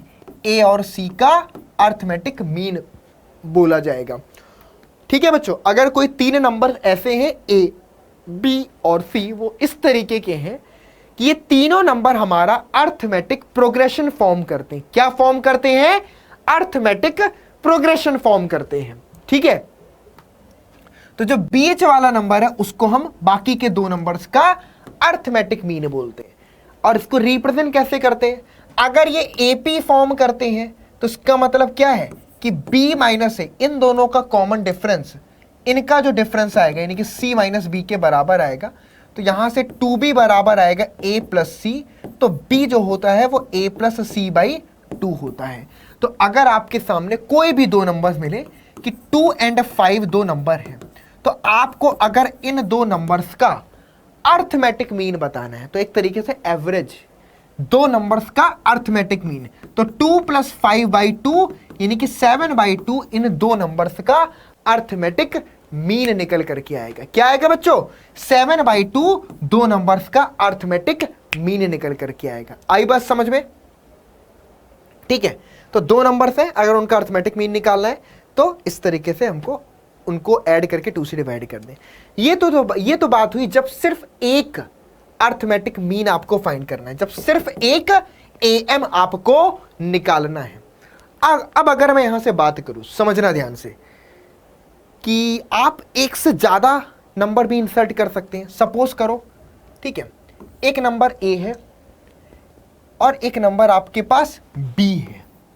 इन दोनों नंबर्स के बीच में तुमने n नंबर्स इंसर्ट करें, a1, a2, a3, a4 dot dot dot an। दो नंबर्स a और b के बीच में, a और b के बीच में तुमने n नंबर्स ऐसे इंसर्ट किए हैं, a1, a2, a3, a4 dot dot dot an, such that कि ये जो रिजल्टिंग सीक्वेंस है, ये क्या फॉर्म कर रही है? अर्थमेटिक प्रोग्रेशन फॉर्म कर रही है। क्या फॉर्म कर रही है? अर्थमेटिक प्रोग्रेशन फॉर्म कर रही है। तो बच्चों इस केस में, है ना, तो a1, a2, a3, a4, an क्या होंगे ये हमको बताना है। तो अगर आप बच्चों ध्यान से समझिए कि ये एक अर्थमेटिक प्रोग्रेशन है, तो ये आपका कौन सा टर्म है? फर्स्ट टर्म है। This is your first term. a1 क्या होगा? a प्लस में d होगा। a2 क्या होगा? फर्स्ट a प्लस में 2d होगा। a3 क्या होगा? a प्लस में 3d होगा। a4 क्या होगा? a प्लस में 4d होगा। an क्या होगा? a प्लस में nd होगा और फिर b होगा। यही तो हुआ बच्चों। फर्स्ट टर्म आपके पास a है, क्लियर है? ये फर्स्ट टर्म आपके पास a है। तो अब इसके बीच में a1, a2, a3, an जो नंबर्स आपने इंसर्ट करे हैं, सच दैट कि पूरी resulting sequence arithmetic progression form करती है। तो बच्चों अगर आप ध्यान से देखें, ये अगर पूरी सीक्वेंस एपी फॉर्म करती है तो इसका मतलब क्या हुआ कि अगर आप देखो तो a1 क्या रिप्रेजेंट करेगा? इस सीक्वेंस का दूसरा टर्म होगा, और सीक्वेंस का दूसरा टर्म a प्लस में d है। सीक्वेंस का यानी कि a2 एक तरीके से तीसरा टर्म है जो कि a प्लस में 2d है, और डॉट डॉट डॉट an जो होगा वो a प्लस में आपका nd होगा। ठीक है, a प्लस में nd। चलिए अब एक बात बताना, b कौन सा टर्म है? b कौन सा टर्म है? कुछ लोग इसको nth टर्म बोल देते, लेकिन ऑब्जर्व करो, यहां से लेकर के यहां तक n टर्म्स तुमने इंसर्ट करे। ये पहला था n+1, तो जो b है तुम्हारा वो n+2th टर्म है। b तुम्हारे पास क्या है? n+2th टर्म है। तो अगर b को देखो तो ये बनेगा a प्लस में n+1 इंटू में आपका d, n+1 इंटू में d। तो यहां से d बराबर b minus a upon n+1 आएगा। यानी कि ऐसी सीक्वेंस का जो कॉमन डिफरेंस है वो कितना निकल के आएगा बच्चों? b माइनस ए अपॉन में आपका n+1 निकल करके आएगा। क्या आएगा? b माइनस ए अपॉन में n+1 हमको इस सीक्वेंस का nth टर्म निकल करके आएगा, सॉरी कॉमन डिफरेंस आएगा। अगर कॉमन डिफरेंस पता चल गया तो अब तुम इजीली a1 निकाल सकते हो, जो कि a प्लस में b माइनस ए अपॉन में अगर आप देखो n+1, ठीक है, हाँ जी, डी तो फिक्स है ना, बी माइनस ए अपॉन में एन प्लस वन, तो आपका एन प्लस वन, ठीक है। ए टू हमारे पास क्या होगा, ए प्लस में 2 टाइम्स बी माइनस ए अपॉन एन प्लस वन, और इस तरीके से ए एन बराबर क्या होगा, ए प्लस में एन इंटू में बी माइनस ए अपॉन एन प्लस वन। यानी कि ऐसे हम किसी भी अर्थमेटिक प्रोग्रेशन में कोई भी 2 नंबर ले लो, उनके बीच में हम एन नंबर से इंसल्ट करके अर्थमेटिक प्रोग्रेशन बना सकते हैं। और जो एन नंबर इंसल्ट कर रहे हो वो ऐसे मिलेंगे, ए प्लस बी माइनस ए बटे एन प्लस वन, इस ऑर्डर में, ठीक है। एक क्वेश्चन जल्दी से इस पर अपन डिस्कस करते हैं, वो ये है कि insert 6 numbers between 3 and 24 such that resulting sequences AP. तो समझना, 3 के बीच में कितने नंबर इंसर्ट करने हैं, 6 नंबर। मान लो A1 को रखा, A2 को रखा, A3 को रखा, A4 को रखा, A5 को रखा, A6 को रखा, उसके बाद हमारे पास 24 है कि अब ये resulting sequence arithmetic progression form कर जाए, तो हमें वो नंबर फाइंड करने A1 A2 A3 A4 A5। अब समझना बच्चों, तो कॉमन डिफरेंस क्या आएगा, ये लास्ट टर्म, ये फर्स्ट टर्म, तो 24 में से 3 माइनस किया, कितने नंबर इंसर्ट करें, 1 2 3 4 5 6। तो यहां से क्या देखा था, जब n नंबर इंसर्ट कर रहे हो तो डिनोमिनेटर में n प्लस 1 आएगा, तो ये क्या बन जाएगा बच्चों, n प्लस 1, 6 था तो यहां पर 6 प्लस 1, तो ये बना 21/7 दैट इज 3। तो कॉमन डिफरेंस कितना आ गया, 3 आ गया। तो अब देखना, A1 बराबर 3 प्लस 3 यानी कि आपके पास कितना बना, 6 बना। A2 बराबर 3 प्लस में 2 इंटू में 3, 2 इंटू में 3 यानी कि 9 बना। इस तरीके से 6 9 12 15 18 और 21 और 1 2 3 4 5 ये नंबर हमारे पास निकल करके आ रहे हैं। क्लियर है, 6 9 12 15 21 ऐसे निकल के आएगा। तो ये बच्चों हमारे पास अर्थमेटिक मीन हुआ। आई होप ये सब चीजें आपको क्लियरली समझ में आ गई होंगी, ठीक है। तो बच्चों ये था हमारा बेसिकली अर्थमेटिक मीन। अभी इस पर भी कुछ और क्वेश्चंस भी हैं, वो भी करवाऊंगा, लेकिन अब आज का लेक्चर तो बहुत इनफ हो गया है। अब मुझे लगता है इसके आगे तुम खुद कहोगे कि सर अब बस भी करो, ठीक है। तो अब अपन बस करते हैं, आगे पर एडिशनल प्रैक्टिस क्वेश्चंस भी लेकर के आ जाऊंगा, तो उसको डिस्कस कर देंगे। तो आज हमने अर्थमेटिक प्रोग्रेशन और अर्थमेटिक मीन के बारे में पढ़ा है, ठीक है। और ये कुछ इंपॉर्टेंट क्वेश्चन है, इनको आप लोग खुद से ट्राई करना, आप इजीली कर सकते हो, ठीक है। चलिए, तो बच्चों अब नेक्स्ट क्लास में हम अर्थमेटिक प्रोग्रेशन पर बेस्ड कुछ इंपॉर्टेंट क्वेश्चन डिस्कस करेंगे प्रैक्टिस क्वेश्चंस के तौर पे, फिर देन आपका ज्योमेट्रिक प्रोग्रेशन और ज्योमेट्रिक मीन डिस्कस करेंगे। तो चलिए जी, मिलते हैं अपनी नेक्स्ट क्लास में, तब तक के लिए goodbye, take care to all of you.